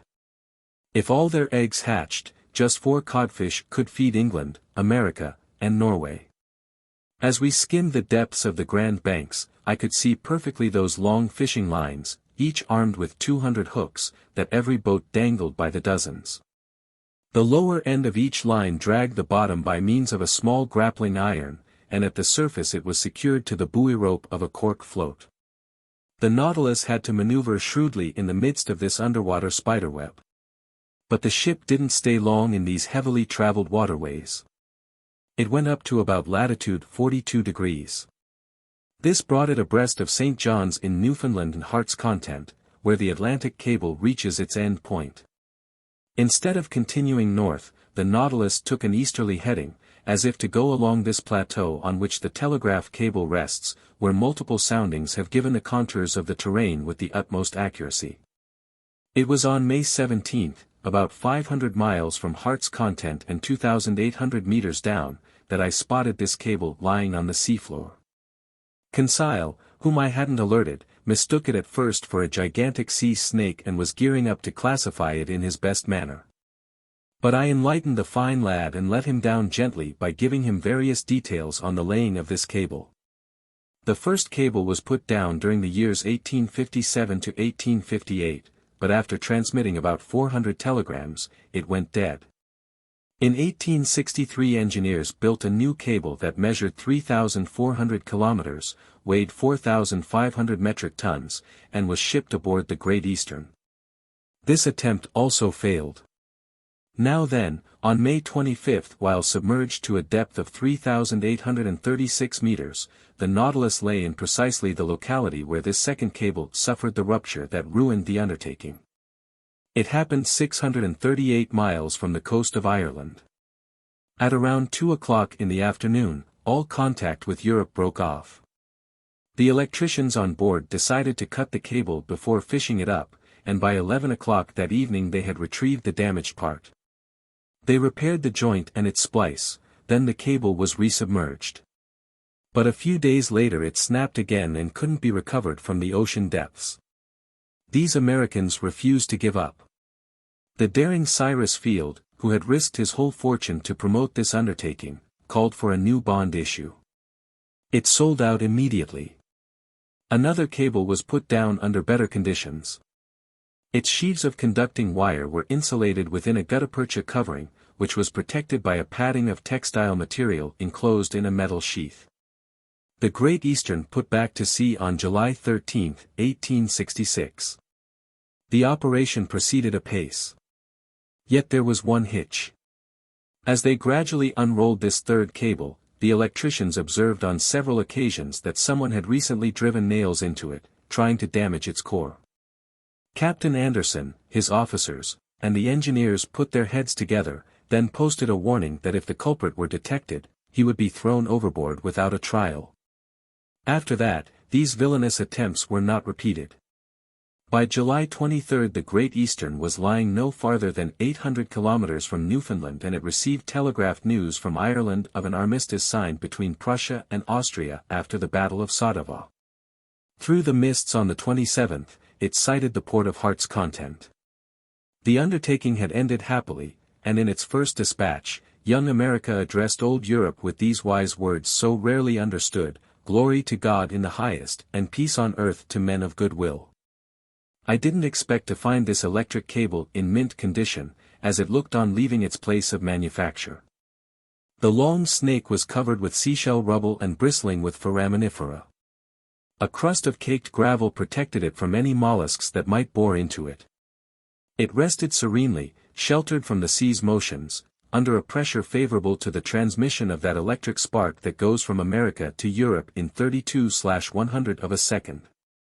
This cable will no doubt last indefinitely because, as observers note, its gutta-percha casing is improved by a stay in salt water. Besides, on this well-chosen plateau, the cable never lies at depths that could cause a break. The Nautilus followed it to its lowest reaches, located 4,431 meters down, and even there it rested without any stress or strain. Then we returned to the locality where the 1863 accident had taken place. There the ocean floor formed a valley 120 kilometers wide, into which you could fit Mont Blanc without its summit poking above the surface of the waves. This valley is closed off to the east by a sheer wall 2,000 meters high. We arrived there on May 28, and the Nautilus lay no farther than 150 kilometers from Ireland. Would Captain Nemo head up north and beach us on the British Isles? No. Much to my surprise, he went back down south and returned to European seas. As we swung around the Emerald Isle, I spotted Cape Clear for an instant, plus the lighthouse on Fastnet Rock that guides all those thousands of ships setting out from Glasgow or Liverpool. An important question then popped into my head. Would the Nautilus dare to tackle the English Channel? Ned Land, who promptly reappeared after we hugged shore, never stopped questioning me. What could I answer him? Captain Nemo remained invisible. After giving the Canadian a glimpse of American shores, was he about to show me the coast of France? But the Nautilus kept gravitating southward. On May 30th, in sight of Land's End, it passed between the lowermost tip of England and the Scilly Islands, which it left behind to starboard. If it was going to enter the English Channel, it clearly needed to head east. It did not.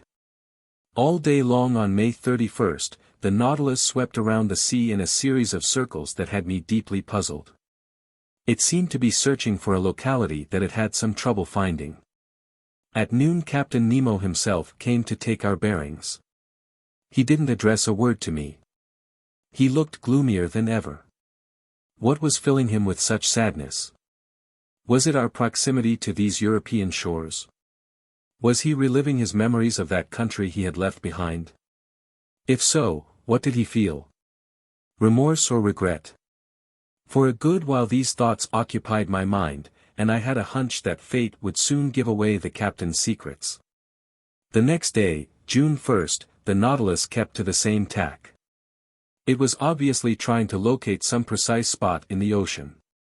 Just as on the day before, Captain Nemo came to take the altitude of the sun. The sea was smooth, the skies clear.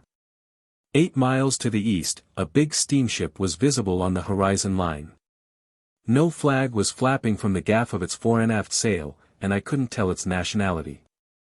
A few minutes before the sun passed its zenith, Captain Nemo raised his sextant and took his sights with the utmost precision. The absolute calm of the waves facilitated this operation. The Nautilus lay motionless, neither rolling nor pitching. I was on the platform just then. After determining our position, the captain pronounced only these words. "It's right here." He went down the hatch. Had he seen that vessel change course and seemingly head toward us? I'm unable to say. I returned to the lounge. The hatch closed, and I heard water hissing in the ballast tanks. The Nautilus began to sink on a vertical line, because its propeller was in check and no longer furnished any forward motion. Some minutes later it stopped at a depth of 833 meters and came to rest on the seafloor. The ceiling lights in the lounge then went out, the panels opened, and through the windows I saw, for a half-mile radius, the sea brightly lit by the beacon's rays. I looked to port and saw nothing but the immenseness of these tranquil waters. To starboard, a prominent bulge on the sea bottom caught my attention. You would have thought it was some ruin enshrouded in a crust of whitened seashells, as if under a mantle of snow. Carefully examining this mass, I could identify the swollen outlines of a ship shorn of its masts, which must have sunk bow first. This casualty certainly dated from some far-off time.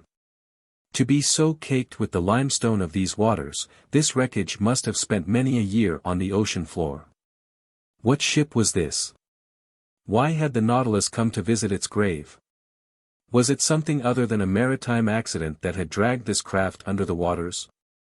I wasn't sure what to think, but next to me I heard Captain Nemo's voice slowly say. Originally this ship was christened the Marseillaise. It carried 74 cannons and was launched in 1762. On August 13, 1778, commanded by La Pointe-Vertrix, it fought valiantly against the Preston. On July 4, 1779, as a member of the squadron under Admiral d'Estaing, it assisted in the capture of the island of Grenada. On September 5, 1781, under the Count de Grasse, it took part in the Battle of Chesapeake Bay. In 1794 the new Republic of France changed the name of this ship. On April 16 of that same year, it joined the squadron at Brest under Rear Admiral Villaret de Joyeuse, who was entrusted with escorting a convoy of wheat coming from America under the command of Admiral Van Stabel. In this second year of the French Revolutionary calendar, on the 11th and 12th days in the month of pasture, this squadron fought an encounter with English vessels. Sir, today is June 1, 1868, or the 13th day in the month of pasture. 74 years ago to the day, at this very spot in latitude 47 degrees 24 foot and longitude 17 degrees 28, this ship sank after a heroic battle. Its 3 masts gone, water in its hold, a third of its crew out of action, it preferred to go to the bottom with its 356 seamen rather than surrender. And with its flag nailed up on the afterdeck, it disappeared beneath the waves to shouts of "Long live the Republic!" "This is the Avenger!" I exclaimed. "Yes, sir. The Avenger. A splendid name. Captain Nemo murmured, crossing his arms. 21. A mass execution. The way he said this, the unexpectedness of this scene, first the biography of this patriotic ship. Then the excitement with which this eccentric individual pronounced these last words, the name Avenger whose significance could not escape me, all this, taken together, had a profound impact on my mind. My eyes never left the captain.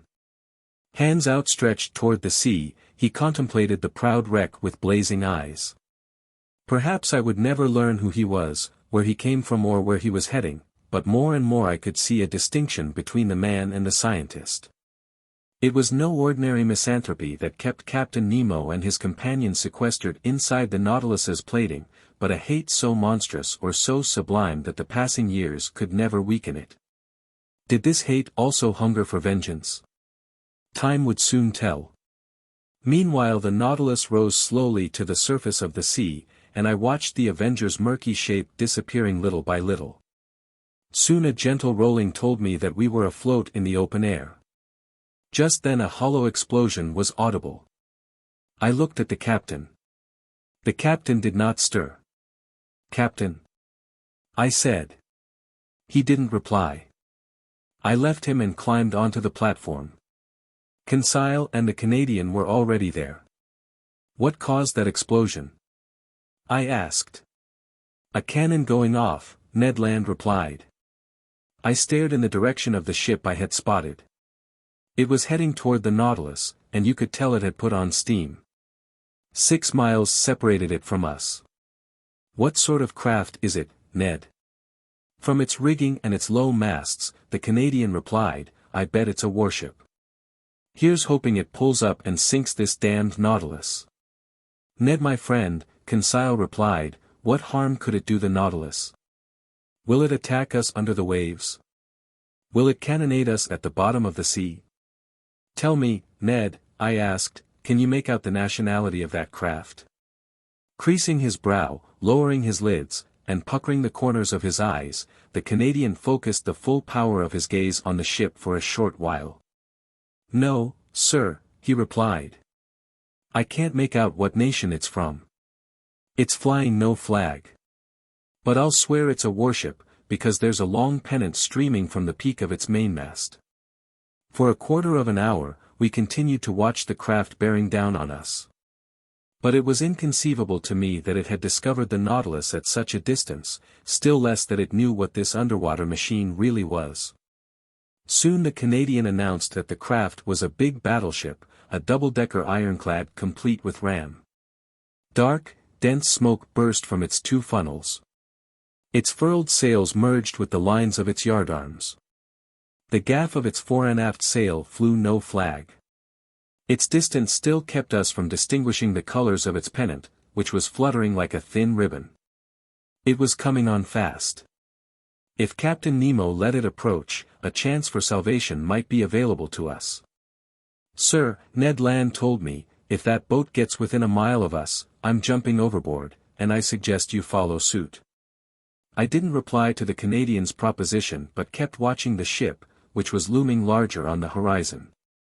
Whether it was English, French, American, or Russian, it would surely welcome us aboard if we could just get to it. "Master may recall," Conseil then said, "that we have some experience with swimming. He can rely on me to tow him to that vessel, if he's agreeable to going with our friend Ned." Before I could reply, white smoke streamed from the battleship's bow. Then, a few seconds later, the waters splashed astern of the Nautilus, disturbed by the fall of a heavy object. Soon after, an explosion struck my ears. "What's this? They're firing at us!" I exclaimed. "Good lads," the Canadian muttered. "That means they don't see us as castaways clinging to some wreckage. With all due respect to Master, gracious," Conseil put in, shaking off the water that had sprayed over him from another shell. "With all due respect to Master, they've discovered the narwhal and they're cannonading the same. But it must be clear to them," I exclaimed, "that they're dealing with human beings." "Maybe that's why," Ned Land replied, staring hard at me. The full truth dawned on me. Undoubtedly people now knew where they stood on the existence of this so-called monster. Undoubtedly the latter's encounter with the Abraham Lincoln, when the Canadian hit it with his harpoon, had led Commander Farragut to recognize the narwhal as actually an underwater boat, more dangerous than any unearthly cetacean. Yes, this had to be the case, and undoubtedly they were now chasing this dreadful engine of destruction on every sea. Dreadful indeed, if, as we could assume, Captain Nemo had been using the Nautilus in works of vengeance. That night in the middle of the Indian Ocean, when he imprisoned us in the cell, hadn't he attacked some ship? That man now buried in the coral cemetery, wasn't he the victim of some collision caused by the Nautilus? Yes, I repeat, this had to be the case. One part of Captain Nemo's secret life had been unveiled. And now, even though his identity was still unknown, at least the nations allied against him knew they were no longer hunting some fairy tale monster, but a man who had sworn an implacable hate toward them. This whole fearsome sequence of events appeared in my mind's eye. Instead of encountering friends on this approaching ship, we would find only pitiless enemies. Meanwhile shells fell around us in increasing numbers. Some, meeting the liquid surface, would ricochet and vanish into the sea at considerable distances. But none of them reached the Nautilus. By then the ironclad was no more than 3 miles off. Despite its violent cannonade, Captain Nemo hadn't appeared on the platform. And yet if one of those conical shells had scored a routine hit on the Nautilus's hull, it could have been fatal to him. The Canadian then told me, "Sir, we've got to do everything we can to get out of this jam. Let's signal them. Damnation. Maybe they'll realize we're decent people." Ned Land pulled out his handkerchief to wave it in the air. But he had barely unfolded it when he was felled by an iron fist, and despite his great strength, he tumbled to the deck. "Scum!" the captain shouted. "Do you want to be nailed to the Nautilus's spur before it charges that ship?" Dreadful to hear, Captain Nemo was even more dreadful to see. His face was pale from some spasm of his heart, which must have stopped beating for an instant. His pupils were hideously contracted. His voice was no longer speaking, it was bellowing. Bending from the waist, he shook the Canadian by the shoulders. Then, dropping Ned and turning to the battleship, whose shells were showering around him. "O ship of an accursed nation, you know who I am," he shouted in his powerful voice. "And I don't need your colors to recognize you. Look. I'll show you mine." And in the bow of the platform, Captain Nemo unfurled a black flag, like the one he had left planted at the South Pole. Just then a shell hit the Nautilus's hull obliquely, failed to breach it, ricocheted near the captain, and vanished into the sea. Captain Nemo shrugged his shoulders. Then, addressing me, "Go below," he told me in a curt tone. "You and your companions, go below." "Sir," I exclaimed, "are you going to attack this ship?" "Sir, I'm going to sink it." "You wouldn't." "I will," Captain Nemo replied icily. "You're ill-advised to pass judgment on me, sir. Fate has shown you what you weren't meant to see. The attack has come. Our reply will be dreadful. Get back inside." "From what country is that ship?" "You don't know." "Fine, so much the better. At least its nationality will remain a secret to you. Go below." The Canadian, Conseil, and I could only obey. Some 15 of the Nautilus's seamen surrounded their captain and stared with a feeling of implacable hate at the ship bearing down on them. You could feel the same spirit of vengeance enkindling their every soul. I went below just as another projectile scraped the Nautilus's hull, and I heard the captain exclaim, "Shoot, you demented vessel! Shower your futile shells! You won't escape the Nautilus's spur. But this isn't the place where you'll perish. I don't want your wreckage mingling with that of the Avenger." I repaired to my stateroom. The captain and his chief officer stayed on the platform. The propeller was set in motion. The Nautilus swiftly retreated, putting us outside the range of the vessel's shells. But the chase continued, and Captain Nemo was content to keep his distance. Near 4 o'clock in the afternoon, unable to control the impatience and uneasiness devouring me, I went back to the central companionway. The hatch was open. I ventured onto the platform. The captain was still strolling there, his steps agitated. He stared at the ship, which stayed to his leeward 5 or 6 miles off. He was circling it like a wild beast, drawing it eastward, letting it chase after him. Yet he didn't attack. Was he, perhaps, still undecided? I tried to intervene one last time. But I had barely queried Captain Nemo when the latter silenced me. I'm the law, I'm the tribunal. I'm the oppressed, and there are my oppressors. Thanks to them, I've witnessed the destruction of everything I loved, cherished, and venerated, homeland, wife, children, father, and mother. There lies everything I hate. Not another word out of you. I took a last look at the battleship, which was putting on steam. Then I rejoined Ned and Conseil.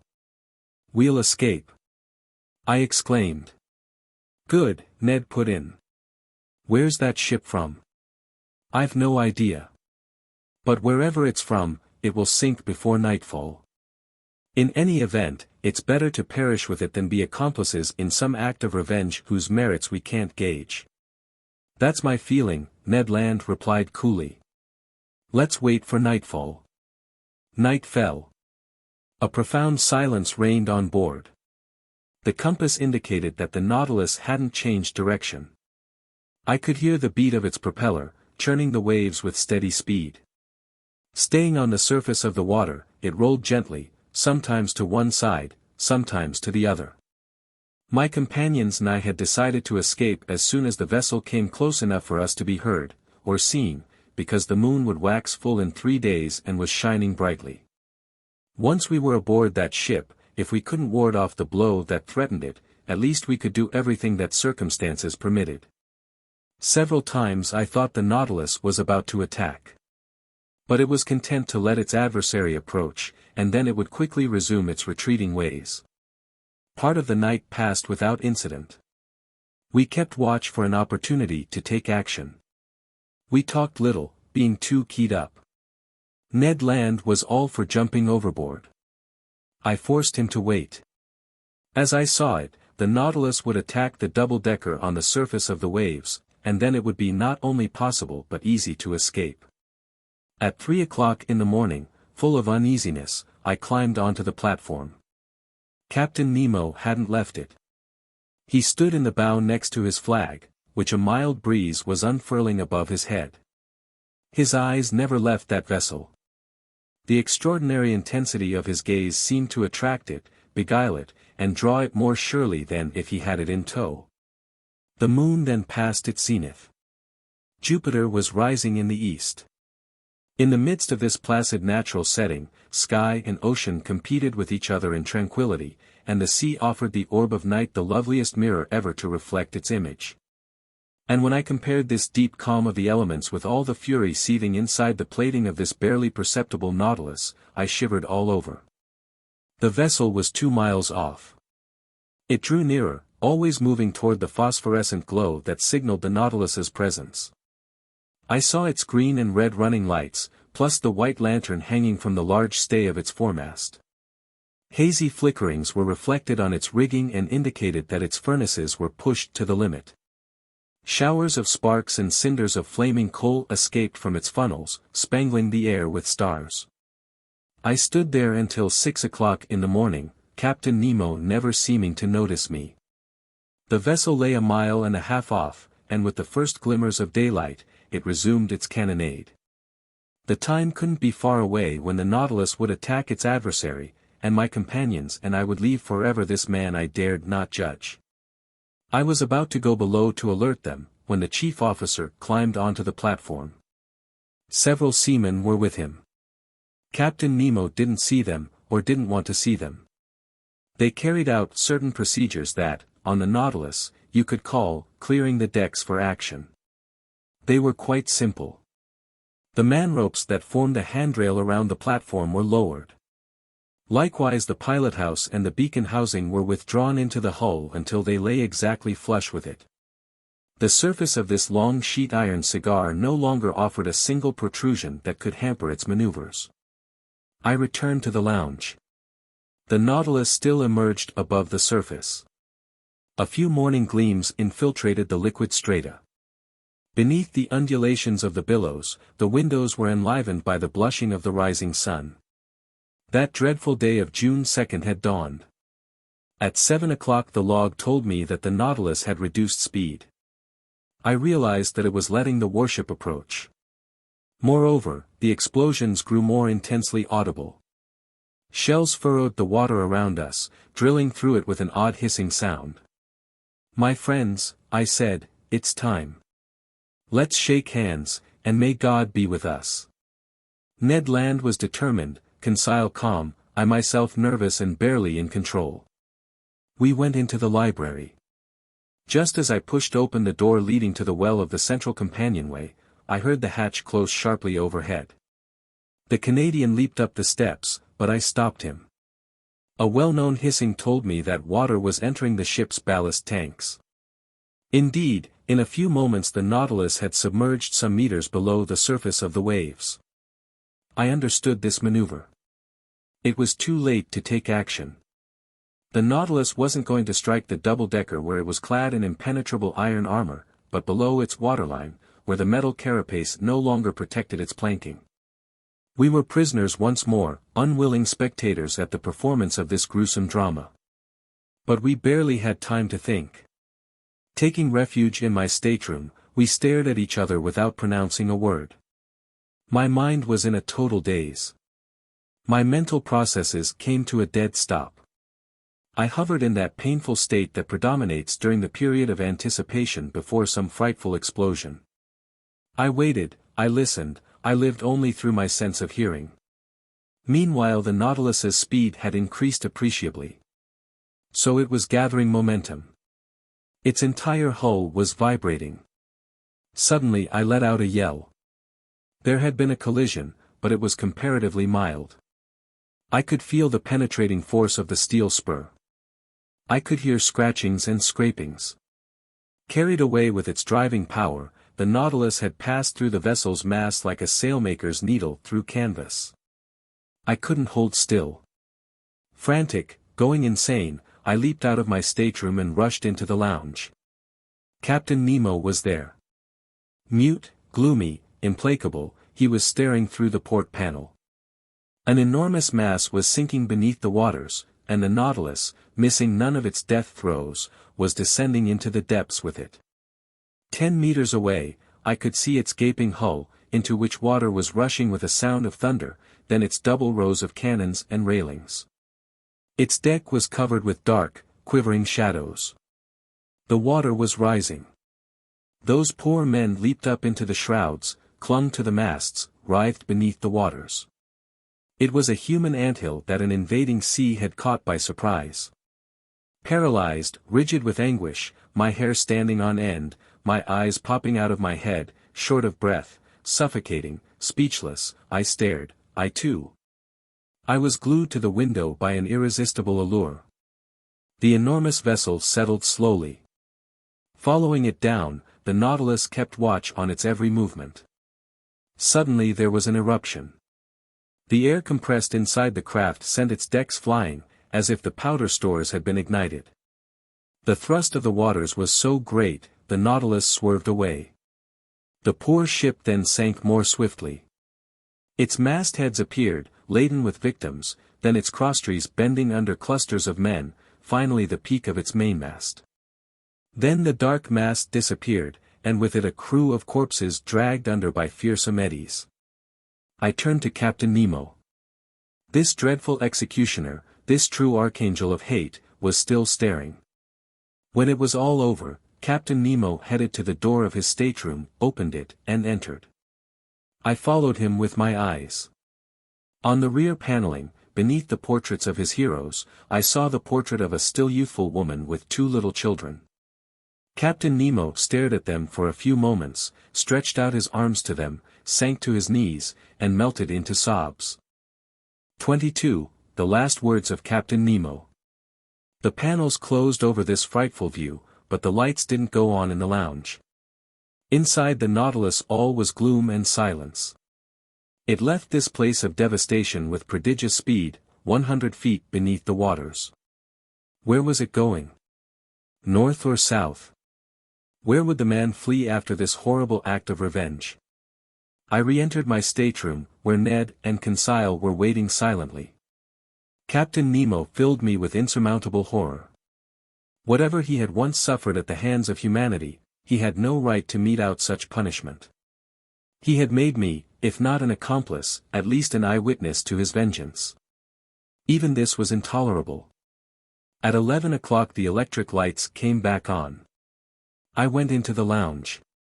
It was deserted. I consulted the various instruments. The Nautilus was fleeing northward at a speed of 25 miles per hour, sometimes on the surface of the sea, sometimes 30 feet beneath it. After our position had been marked on the chart, I saw that we were passing into the mouth of the English Channel, that our heading would take us to the northernmost seas with incomparable speed. I could barely glimpse the swift passing of long-nosed sharks, hammerhead sharks, spotted dogfish that frequent these waters, big eagle rays, swarms of seahorse looking like knights on a chessboard, eels quivering like firework serpents. Armies of crab that fled obliquely by crossing their pincers over their carapaces, finally schools of porpoise that held contests of speed with the Nautilus. But by this point observing, studying, and classifying were out of the question. By evening we had cleared 200 leagues up the Atlantic. Shadows gathered and gloom overran the sea until the moon came up. I repaired to my stateroom. I couldn't sleep. I was assaulted by nightmares. That horrible scene of destruction kept repeating in my mind's eye. From that day forward, who knows where the Nautilus took us in the North Atlantic basin? Always at incalculable speed. Always amid the high Arctic mists. Did it call at the capes of Spitzbergen or the shores of Novaya Zemlya? Did it visit such uncharted seas as the White Sea, the Kara Sea, the Gulf of Ob, the Lyakov Islands, or those unknown beaches on the Siberian coast? I'm unable to say.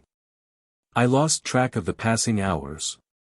Time was in abeyance on the ship's clocks.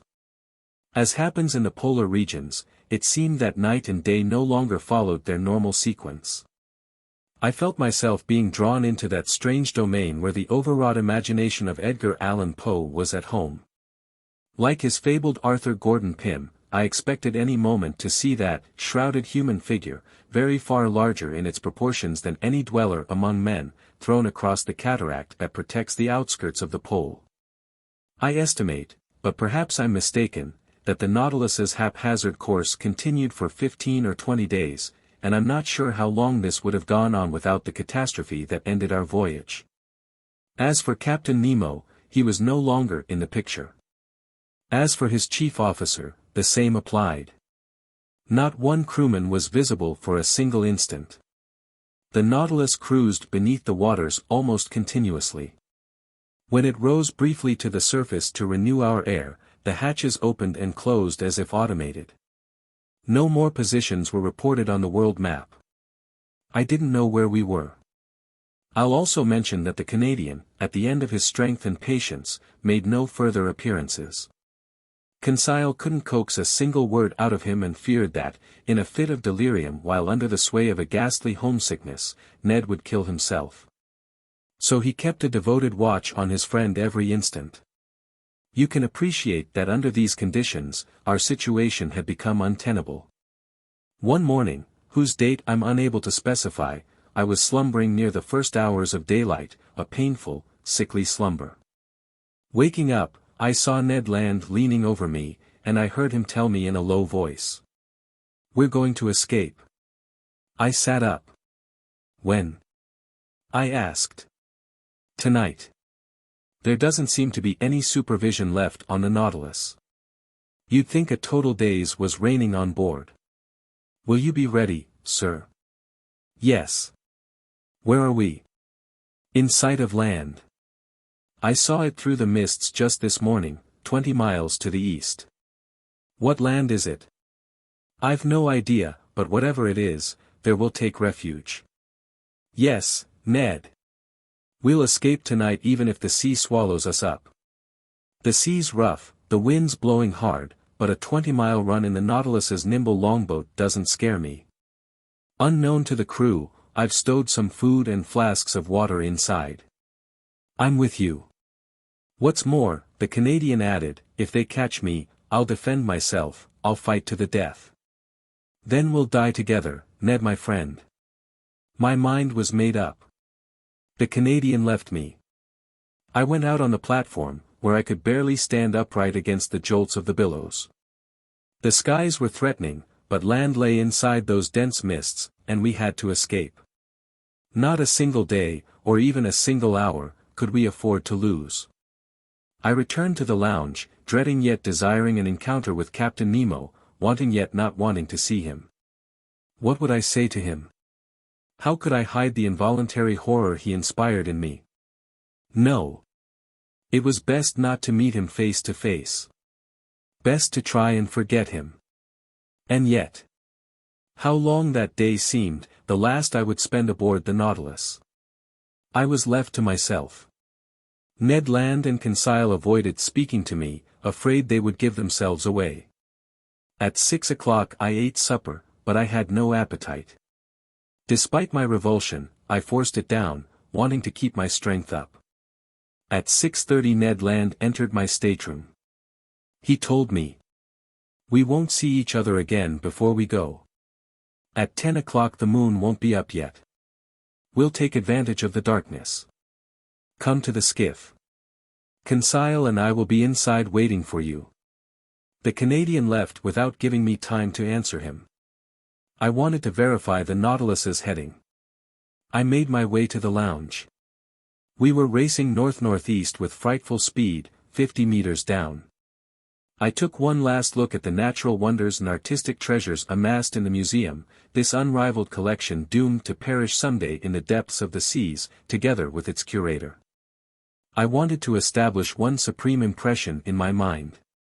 I stayed there an hour, basking in the aura of the ceiling lights, passing in review the treasures shining in their glass cases. Then I returned to my stateroom. There I dressed in sturdy seafaring clothes.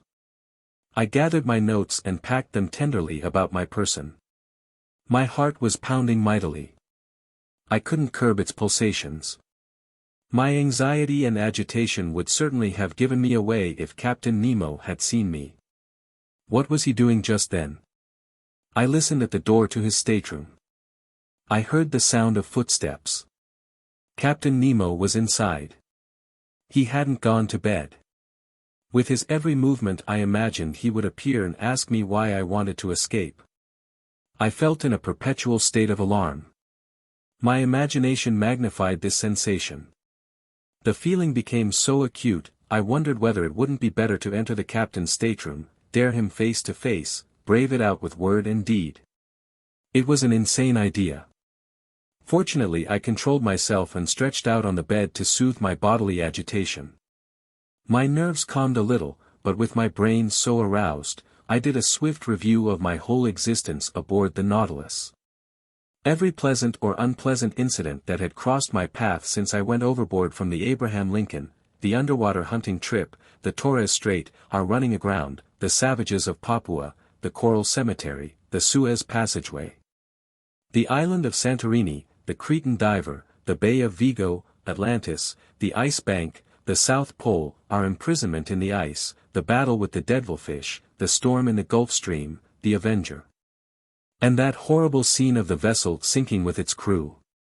All these events passed before my eyes like backdrops unrolling upstage in a theater. In this strange setting Captain Nemo then grew fantastically. His features were accentuated, taking on superhuman proportions. He was no longer my equal, he was the man of the waters, the spirit of the seas. By then it was 9:30. I held my head in both hands to keep it from bursting. I closed my eyes. I no longer wanted to think. A half hour still to wait. A half hour of nightmares that could drive me insane. Just then I heard indistinct chords from the organ, melancholy harmonies from some undefinable hymn, actual pleadings from a soul trying to sever its earthly ties. I listened with all my senses at once, barely breathing, immersed like Captain Nemo in this musical trance that was drawing him beyond the bounds of this world. Then a sudden thought terrified me. Captain Nemo had left his stateroom. He was in the same lounge I had to cross in order to escape. There I would encounter him one last time. He would see me, perhaps speak to me. One gesture from him could obliterate me, a single word shackle me to his vessel. Even so, 10 o'clock was about to strike. It was time to leave my stateroom and rejoin my companions. I dared not hesitate, even if Captain Nemo stood before me. I opened the door cautiously, but as it swung on its hinges, it seemed to make a frightful noise. This noise existed, perhaps, only in my imagination. I crept forward through the Nautilus's dark gangways, pausing after each step to curb the pounding of my heart. I arrived at the corner door of the lounge. I opened it gently. The lounge was plunged in profound darkness. Chords from the organ were reverberating faintly. Captain Nemo was there. He didn't see me. Even in broad daylight I doubt that he would have noticed me, so completely was he immersed in his trance. I inched over the carpet, avoiding the tiniest bump whose noise might give me away. It took me 5 minutes to reach the door at the far end, which led into the library. I was about to open it when a gasp from Captain Nemo nailed me to the spot. I realized that he was standing up. I even got a glimpse of him because some rays of light from the library had filtered into the lounge. He was coming toward me, arms crossed, silent, not walking but gliding like a ghost. His chest was heaving, swelling with sobs. And I heard him murmur these words, the last of his to reach my ears. "Oh Almighty God! Enough! Enough!" Was it a vow of repentance that had just escaped from this man's conscience? Frantic, I rushed into the library. I climbed the central companionway, and going along the upper gangway, I arrived at the skiff. I went through the opening that had already given access to my 2 companions. "Let's go, let's go!" I exclaimed. "Right away," the Canadian replied. First, Ned Land closed and bolted the opening cut into the Nautilus's sheet iron, using the monkey wrench he had with him. After likewise closing the opening in the skiff, the Canadian began to unscrew the nut still bolting us to the underwater boat. Suddenly a noise from the ship's interior became audible. Voices were answering each other hurriedly. What was it? Had they spotted our escape? I felt Ned Land sliding a dagger into my hand. "Yes," I muttered, "we know how to die." The Canadian paused in his work. But one word 20 times repeated, one dreadful word, told me the reason for the agitation spreading aboard the Nautilus. We weren't the cause of the crew's concern. Maelstrom! Maelstrom, they were shouting. The Maelstrom! Could a more frightening name have rung in our ears under more frightening circumstances? Were we lying in the dangerous waterways off the Norwegian coast? Was the Nautilus being dragged into this whirlpool just as the skiff was about to detach from its plating? As you know, at the turn of the tide, the waters confined between the Faroe and Lofoten Islands rush out with irresistible violence. They form a vortex from which no ship has ever been able to escape. Monstrous waves race together from every point of the horizon. They form a whirlpool aptly called the ocean's navel, whose attracting power extends a distance of 15 kilometers. It can suck down not only ships but whales, and even polar bears from the northernmost regions.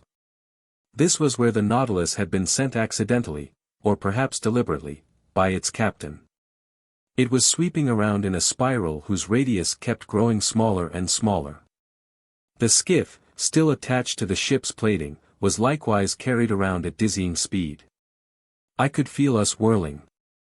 I was experiencing that accompanying nausea that follows such continuous spinning motions. We were in dread, in the last stages of sheer horror, our blood frozen in our veins, our nerves numb, drenched in cold sweat as if from the throes of dying. And what a noise around our frail skiff! What roars echoing from several miles away? What crashes from the waters breaking against sharp rocks on the seafloor, where the hardest objects are smashed, where tree trunks are worn down and worked into a shaggy fur, as Norwegians express it? What a predicament! We were rocking frightfully. The Nautilus defended itself like a human being. Its steel muscles were cracking. Sometimes it stood on end, the three of us along with it. "We've got to hold on tight," Ned said, "and screw the nuts down again. If we can stay attached to the Nautilus, we can still make it." He hadn't finished speaking when a cracking sound occurred. The nuts gave way, and ripped out of its socket, the skiff was hurled like a stone from a sling into the midst of the vortex. My head struck against an iron timber, and with this violent shock I lost consciousness. 23. Conclusion. We come to the conclusion of this voyage under the seas.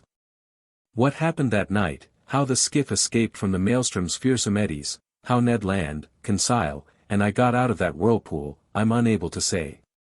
But when I regained consciousness, I was lying in a fisherman's hut on one of the Lofoten Islands. My two companions, safe and sound, were at my bedside clasping my hands. We embraced each other heartily. Just now we can't even dream of returning to France. Travel between Upper Norway and the south is limited.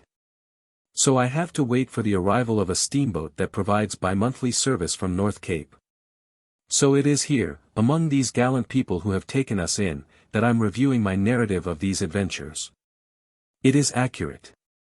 Not a fact has been omitted, not a detail has been exaggerated. It's the faithful record of this inconceivable expedition into an element now beyond human reach, but where progress will someday make great inroads. Will anyone believe me? I don't know. Ultimately, it's unimportant. What I can now assert is that I've earned the right to speak of these seas, beneath which in less than 10 months, I've cleared 20,000 leagues in this underwater tour of the world that has shown me so many wonders across the Pacific. The Indian Ocean, the Red Sea, the Mediterranean, the Atlantic, the southernmost and northernmost seas. But what happened to the Nautilus? Did it withstand the maelstrom's clutches? Is Captain Nemo alive? Is he still under the ocean pursuing his frightful program of revenge, or did he stop after that latest mass execution? Will the waves someday deliver that manuscript that contains his full life story? Will I finally learn the man's name? Will the nationality of the stricken warship tell us the nationality of Captain Nemo? I hope so. I likewise hope that his powerful submersible has defeated the sea inside its most dreadful whirlpool, that the Nautilus has survived where so many ships have perished. If this is the case and Captain Nemo still inhabits the ocean, his adopted country, may the hate be appeased in that fierce heart. May the contemplation of so many wonders extinguish the spirit of vengeance in him. May the executioner pass away, and the scientist continue his peaceful exploration of the seas. If his destiny is strange, it's also sublime. Haven't I encompassed it myself? Didn't I lead 10 months of this otherworldly existence? Thus to that question asked 6,000 years ago in the book of Ecclesiastes, who can fathom the soundless depths? 2 men out of all humanity have now earned the right to reply. Captain Nemo and I, the end.